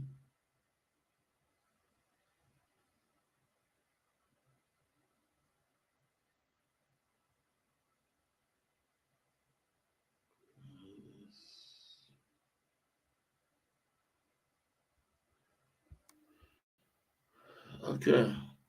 Now let's listen to a northerner. Who is mindset. So, at the heart of the National Assembly's attempt to draft a new law stopping open grazing is the disagreement over the use of land, water and grazing routes as herders move further south looking for pasture and climate change takes its toll. Those disputes have led to some of the most gruesome killings imaginable by both herders and farmers and have spilled over from the northern and central states all the way to the far south. But now the attempt to solve those disputes has prompted furious disagreements in the Senate, with each side accusing the other of failing the Nigerian people and of trying to destabilize the country. Well, yesterday on this program, we heard from Senator Enyinaya Abaribe, who supports the idea of ranches as the way to end the cycle of revenge attacks. So tonight, we cross to the other side of the divide to hear from Senator Adamu Aliere, who opposes the bill. Here he is, along with others, speaking earlier in the week at the Senate. The idea of restricting movement of Nigerians from one state to another. No, that would not happen. Right now, citizens of Nigeria are allowed to move from one state to another to establish business without any hindrance whatsoever. It affects everywhere in Nigeria. Yes. Nobody can restrict pastoralists movement. and citizens of Nigeria, they can move to north central, northwest, northeast, south, and establish their business without they can do so, but not with AK-47. These Fulanis are Nigerians. They don't even benefit from government. They don't enjoy schools. They don't enjoy hospitals. They don't enjoy any roads. All the housing programs done by government, and they don't enjoy them, nothing. So to just throw them away like that because they happen to come from they are assumed to come from states that may not have even enough water, enough grazing area. And you say you can only be done in that state. I think it's not going to work. I'm against the idea of restricting movement of Nigerians. Very interesting discussion. Well, the man you saw. So, Biafrans, let me say something before we play the many video. So with this mindset of people, these are the people you want to live in the same country with them. You can see them opposing the bill. You can see them opposing the bill. They want the mayhem to continue. They want their brother they import to come to take over our land, rape our mothers, destroy our farmyard. Now, is it the kind of people you want to live with? Biafra shall come. It doesn't matter.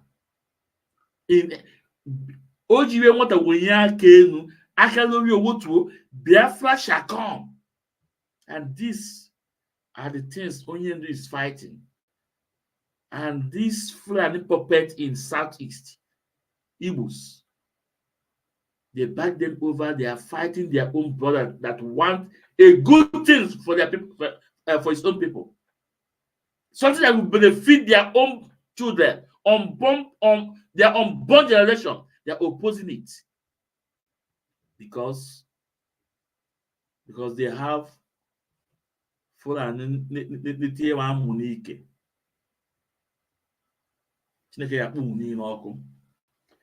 Let's listen to Tanu Ofia.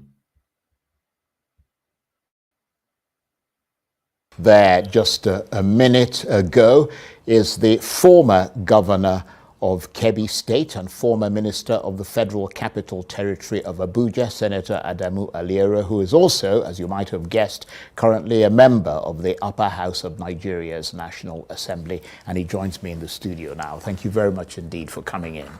Yeah, thank you very much for having me. Great to see you again. Yeah, it's a pleasure also seeing you. For a minute, we thought you were avoiding us. Pardon?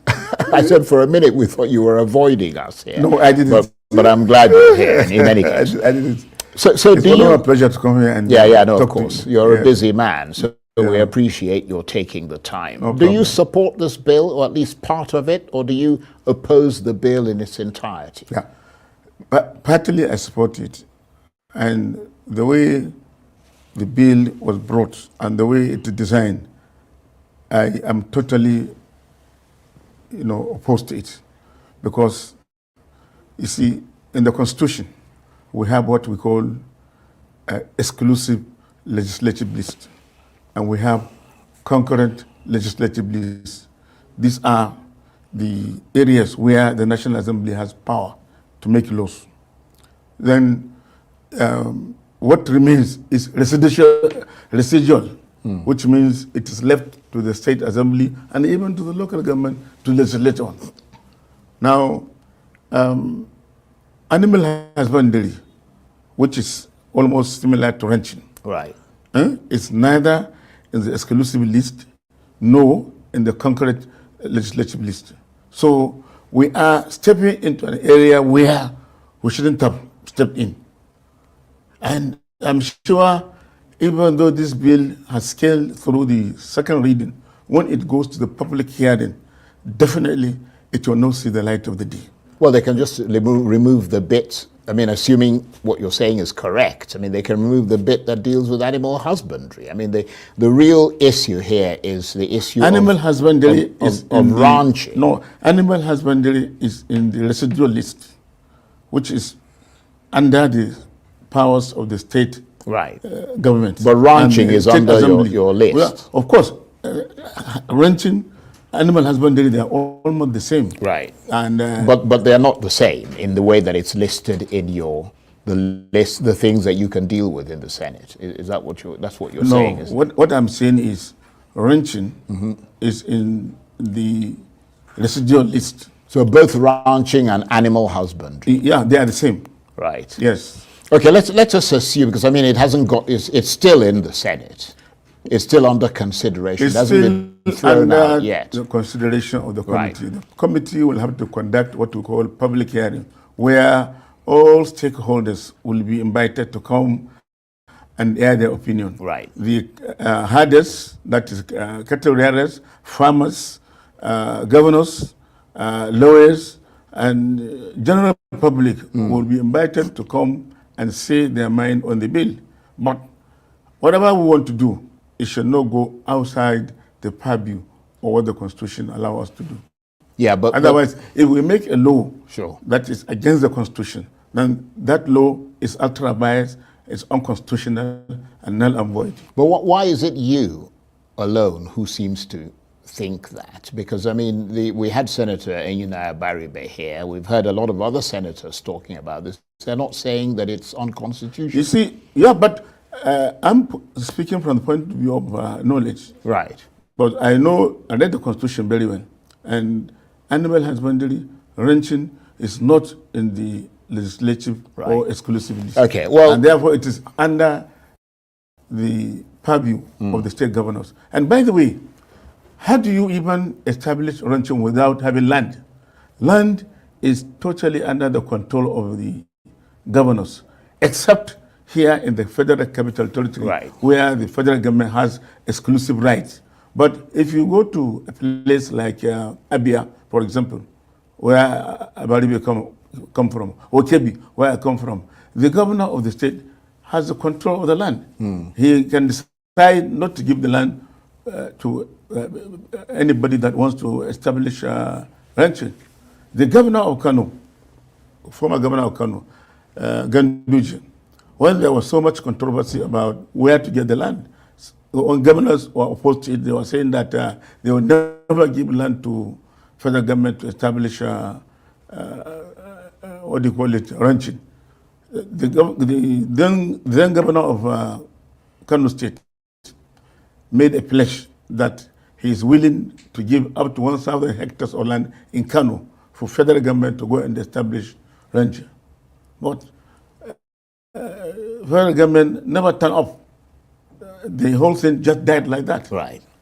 So, federal government cannot make law on land issue simply because it is under the control. Land is under the control of the governors, unless the governors willingly and voluntarily decide to give the land to the federal government. Right. Well, that land use issue came up as Correct. well. I think Senator Abaribe raised that in the national in the Senate. Yes, he did. And I think the point, I mean, you know these things better than we do because you're a senator of considerable experience. But I mean, I think the point is that they're not saying that the states will not be able to make laws with regard to Some this. governors are totally opposed to giving land. But they're saying that if you do it, if you make a law on the national level, then it'll trickle down How to do you all make the law on states. national level when we don't have power to make that law?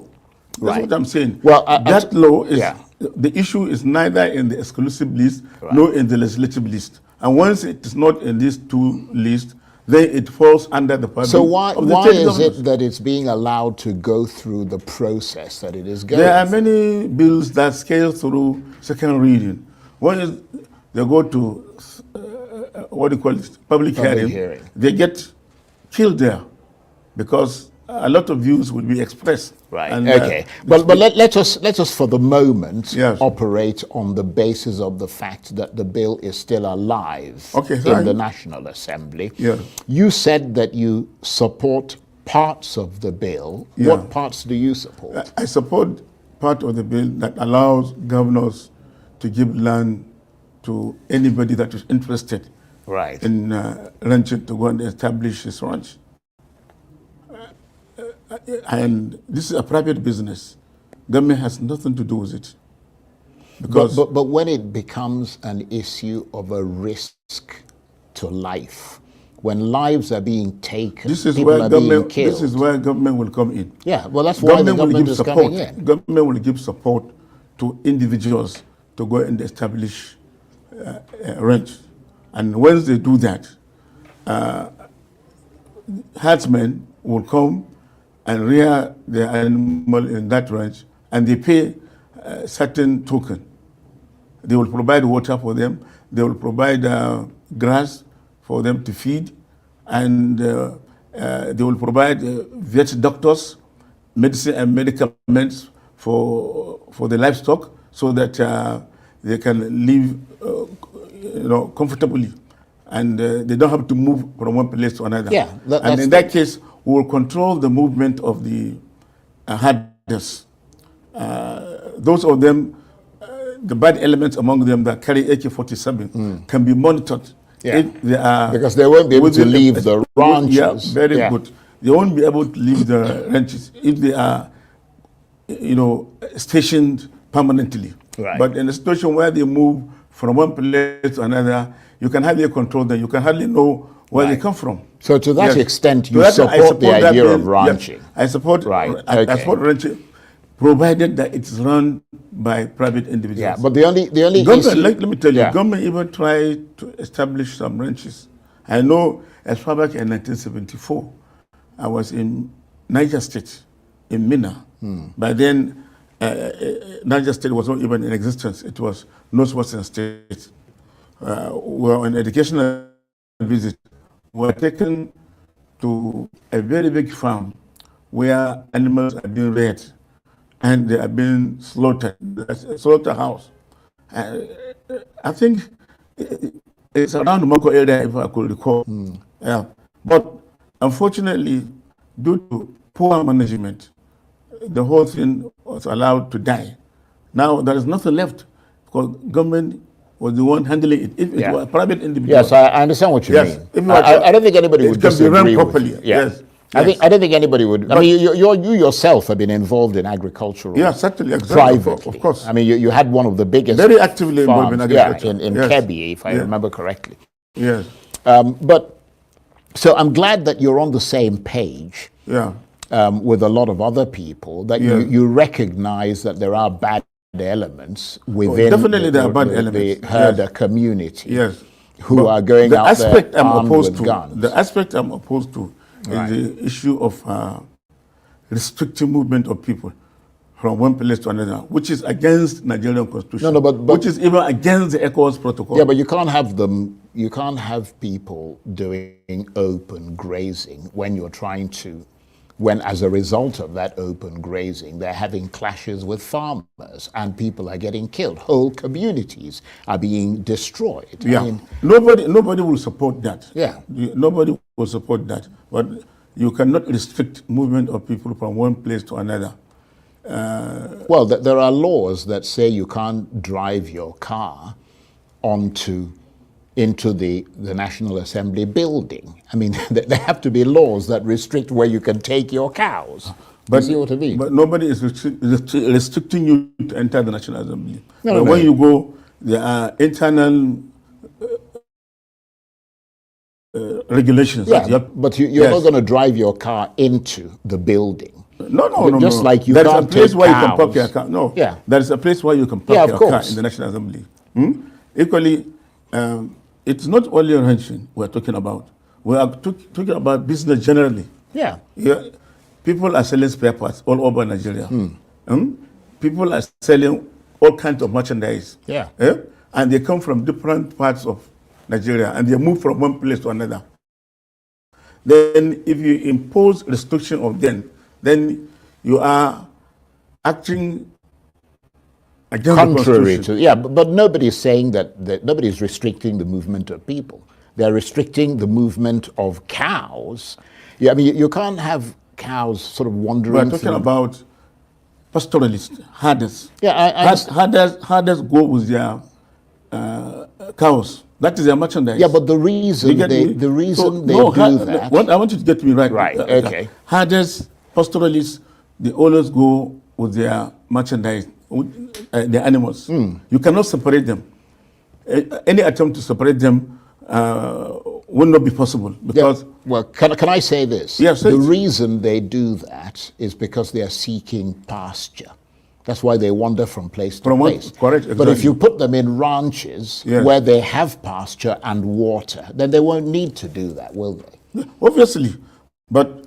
So you can't be defending that right to move through. It is not the responsibility of federal government, I repeat again, to establish ranches.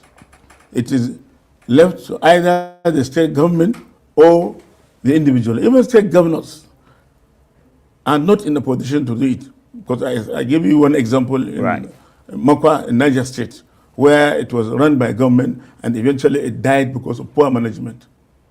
It is better handled by individuals. This is what is happening. No, that's fine. I don't think anybody is arguing. What is happening even in advanced countries. Yeah. In America, you have been there. About in Europe, Australia, yes, in Australia, in South Africa, we have ranches all over. Absolutely. Yes, cows don't move from one place to another. Yeah. Yes, it is considered archaic and. Yeah, I don't think anybody would disagree with. Nobody will disagree with ranching. Yeah. But we disagree with the movement of people. The restriction on the movement. The restriction. But you do agree that the people who get attacked have a right to life. Yeah, and the people whose farms. The right to life is a constitutional matter. People whose farms. Nobody can argue with that. Right. And people whose farms are trampled upon or invaded. Yes. Have a right to have their personal property preserved. Oh, definitely. Yeah. So, I mean, it's not just one rule, it's a blanket It is wrong for herders to move into farmland and destroy whatever crops are planted. Well, let me ask you this. It's wrong. Let me ask you this, Senator. Yeah. I mean, you've been the minister of Abuja. You've been a governor of Kebbi State. You're now a senator in the National Assembly. Mm-hmm. How did this get to this point? I mean, we hear of allegations made that many of the so-called herders that are in Nigeria today are not Nigerian.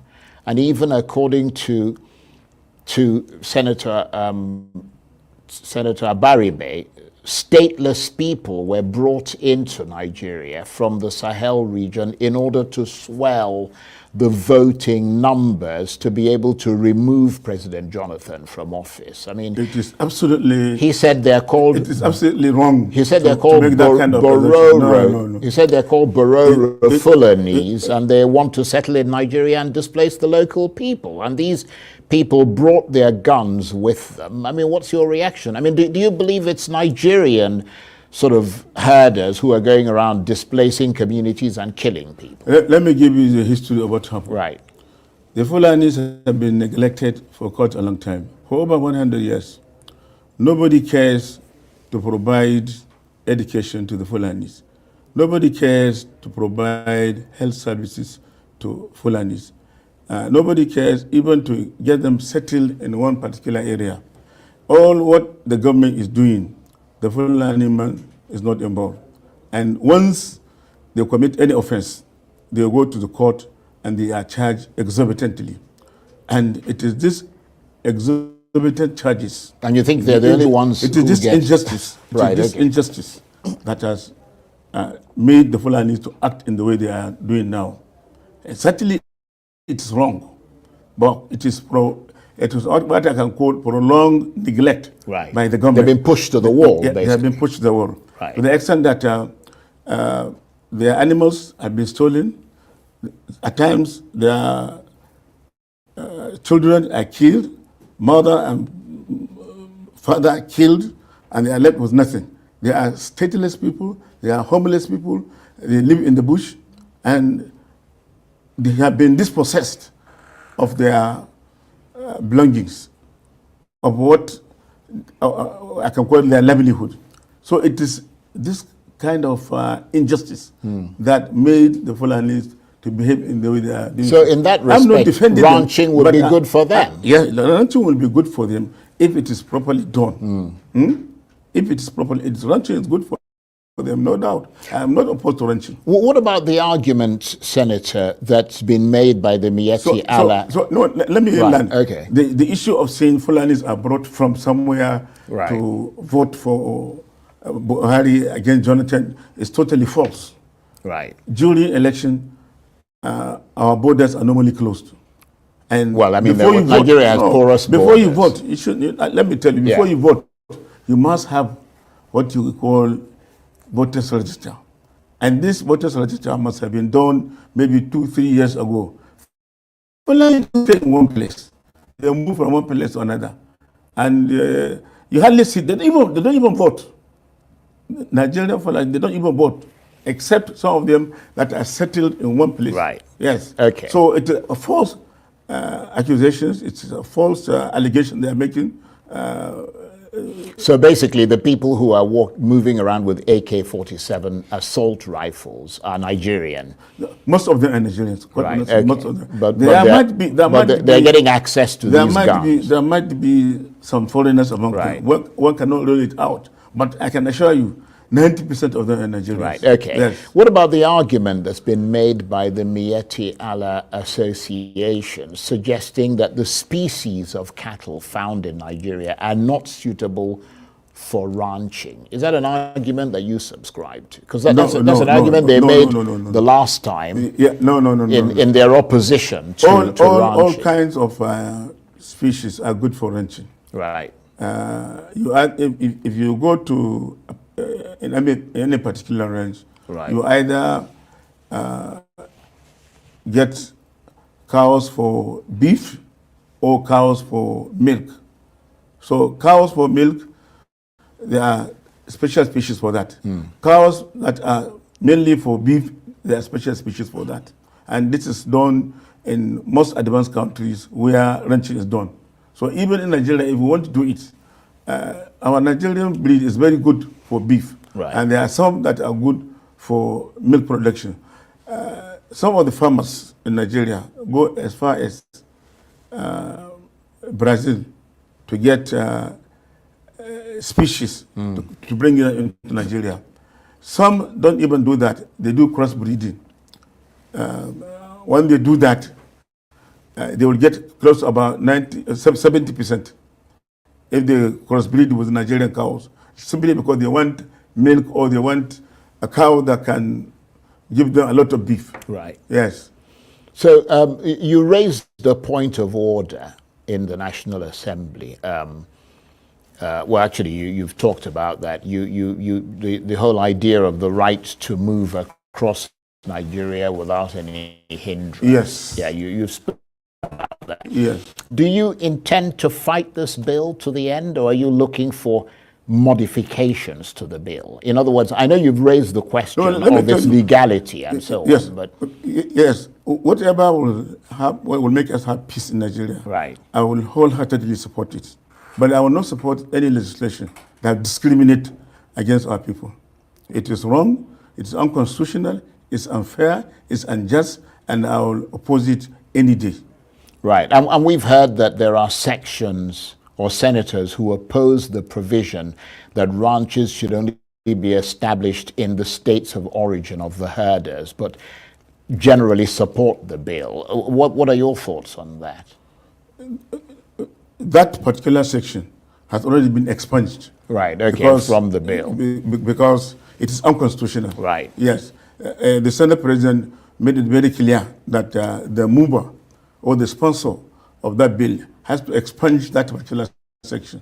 And he agreed to expunge it. Right. It will not even go to public hearing. Right. Yes. And in terms of the key issues before the Senate, how key is this issue? Well, we see it within the context of securing Nigeria. Whatever will bring peace and stability in Nigeria. So, Biafrans, you see, I played this video. It's about 20 minutes. I want you guys to listen by yourself and tell yourself, can you live with this mindset of people? You can see the way and manner he was defending his people, telling you he partially support the bill, but he partially don't support that people must not be restricted from movement. But it was on that movement that these people are buying people. It was on that movement that are destroying farmers crop, buying people. They can see the manner and way this man were defending his own people, telling you that the neglected Fulanese for 100 and something years. 100 and something years. Then, please, my people, who are in power in Nigeria, who control Nigeria, is it not these people? They neglect their people. Then they're now blaming us. He said they did not go to school. We go to our school by ourselves. We also, after Biafra war, every Igbo man you see today, we are giving 20 pounds. We are giving 20 pounds. But this man is here to blame us that Fulani have been neglected for 100 something years, that they didn't allow, they didn't go to school, they lost nothing, they don't have home. But even the war was fought in our own land. You see, the reason why I pray this thing, I want you to connect the dot by yourself, for you to know what Mazen Nanikan is fighting for. That's why I pray the side of Abadibe and I pray the side of the Northerners. These are one of the things Mazen Nanikan is fighting. And they went as far as Kenya to kidnap him. And people are calling for his head. Some people are saying jail him just because he stands for his people. Just because he said, I will defend my people. Just because he said that our forest is not where you will stay. Now, Biafrans, I want to bring you. Let's get him because he defends Fulani so much. He said people are carrying Fulani and doing their cow this. Let's see the destruction of Fulani. Let's see. Let's get warfare. Okay? Watch and see. And tell me who is destroying who.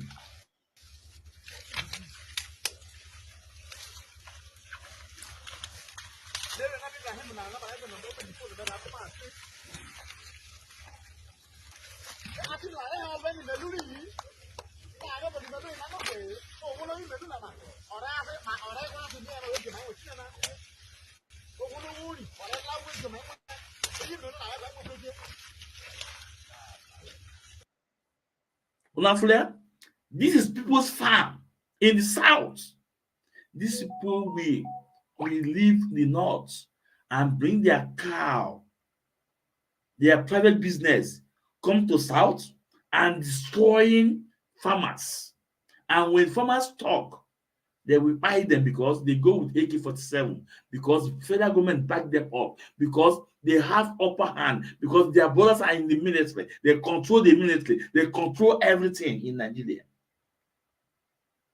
And you say you want to remain with these people, and you say you want to be a Nigerian, stand up and speak for Mazen Nnamdi Kanu. Stand up and speak for Mazen Nnamdi Kanu. You must not come to media the way I'm talking, but you can use your smartphone. Go on X and you tweet. You write on your Facebook, on your whatever platform you have. You say something. Free Mazen Nnamdi Kanu. Because this man is fighting for me and you. Without Mazen Nnamdi Kanu today, our fathers, our mothers, all of them also Akabawa. Also Akabawa. Now, because as I told you guys that Biafra, Nigeria is nothing can hold Nigeria. Let's listen to this music from Idris. It's very important because let's listen to the music.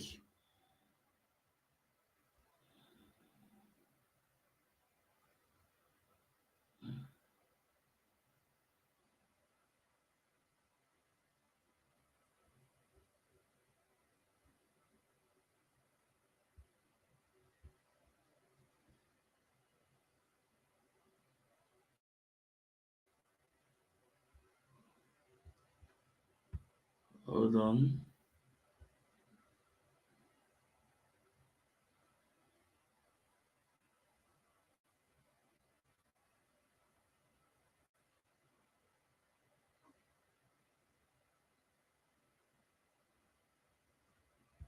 Okay, here we go. Here we go.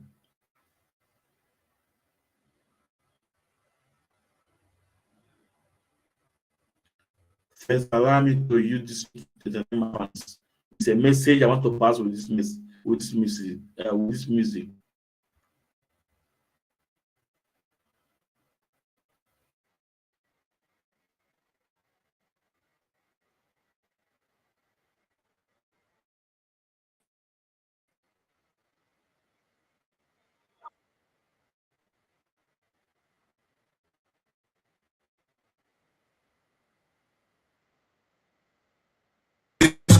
name. Food don't turn to gold in Nigeria. Kidnapping, business in Nigeria. Imagine saying your grandchildren where they kidnap. By now, your just for don't scan Nigeria. How come a man won't get money for ransom when they kidnap him, his wife and his children? After everything, now kill, they go kill them. See, as Naira, they fall against dollar. A milocon don't turn to a bilocon. And you say make you sacrifice for Nigeria.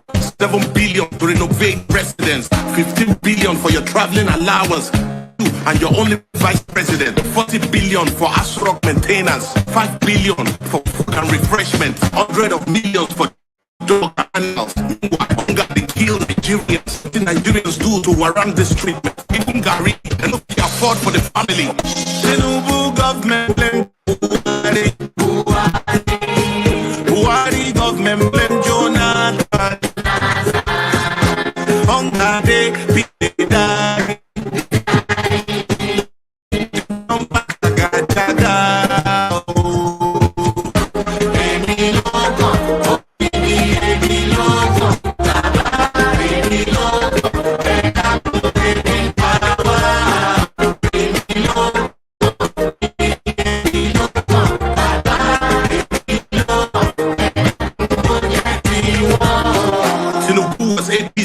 Leader during Mr. Buhari Jaga government. Why didn't you help Buhari to solve the problem? Debt under Buhari, 77 trillion. No proof of any positive transformation. Born children, I ain't go pay for this evil. You know Buhari was incompetent, but you did bring them to destroy Nigeria. Now you are the president. Buhari don't destroy Nigeria. I hope you will be bring back to judgment.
Of things.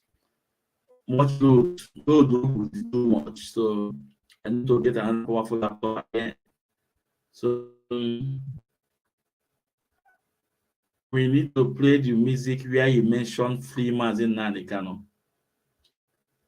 Then after them we call it a day because we have tried.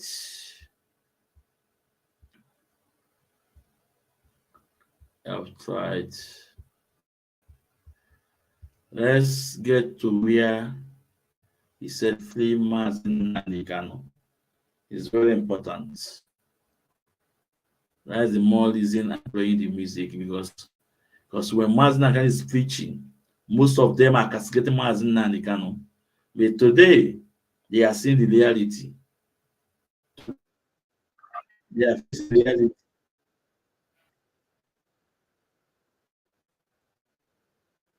Buhari was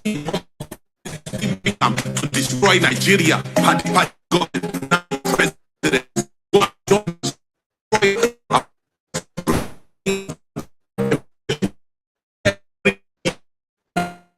Government, 6 million observers. They say somebody forged Buhari's signature. Now lie. Buhari signed that document. Period. Where our refineries, where una promise to fix. I been a Dangote refineries would they depend on how much una don't make from removal of subsidies. Since una don't sell fuel for 600 per liter. People they sell their properties to feed their families. Meanwhile, you and your cronies they buy more properties. Shout out to Labour chairman, una well done. If the government say they no fit pay 65k, then make them pay Senator and Rep 65k. Make all of us they enjoy the suffering and smiling. What you give is what you deserve. Ojoro no day. Free Nnamdi Kanu. Shout out to very black dark man. Where our daddy pass and Rep 65k. Make all of us they enjoy the suffering and smiling. What you give is what you deserve. Ojoro no day. Free Nnamdi Kanu. Shout out to very and Rep 65k. Make all of us they enjoy the suffering and smiling. What you give is what you deserve. Ojoro no day. Free Nnamdi Kanu. Shout out and Rep 65k. Make all of us they enjoy the suffering and smiling. What you give is what you deserve. Ojoro no day. Free Nnamdi Kanu. Shout out to very black dark man. Where our daddy Pastor Adeboye. During Good Luck Jonathan, your voice was so loud. You even vow to stake your 1 million match. Hunger and hardship under Tinubu government. You say Nigeria gets spiritual problem. Baba, we need your 1 million disciples to protest against President Tinubu government. Just the way you protest against President Jonathan. Daddy, I be leg on the pain your disciples. Fact, this na very big hypocrisy. It's time for you to speak the truth to power. Because hunger won't kill Nigerians. Tinubu government blame Buhari. Buhari government hunger dey, people they die. This don't pass jaga.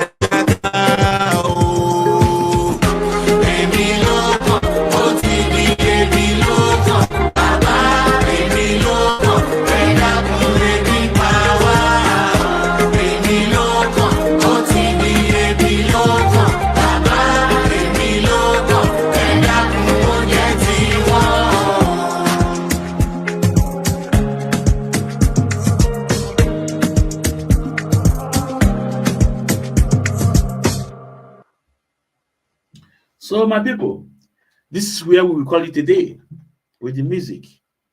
When Mazen Nankan was preaching, some of them are castigating Mazen Nankan, but today they have seen what Mazen Nankan is preaching.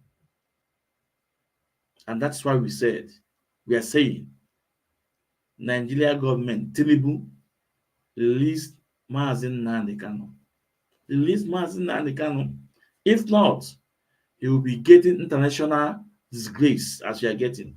Let me also play you this Tinubu video once more, how he was disgraced in South Africa. Let me play it before I go.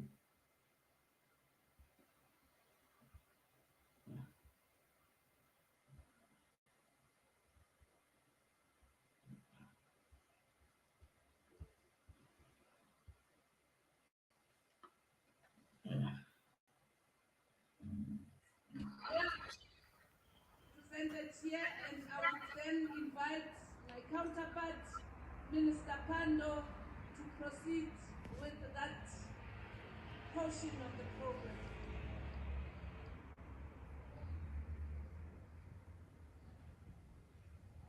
Thank you very much. Watch out.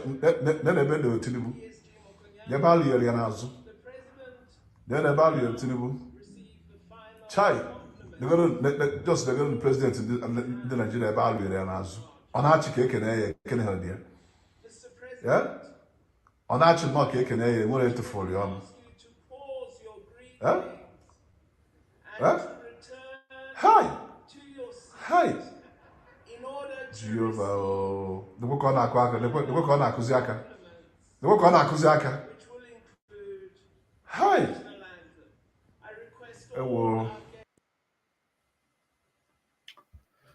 So, this is the international disgrace to President Tinubu from South Africa president.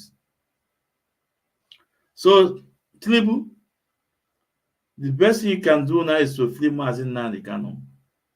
The court, the ball is in your court. Release Mazen Nankan and set him free. All he's doing is fighting for his people.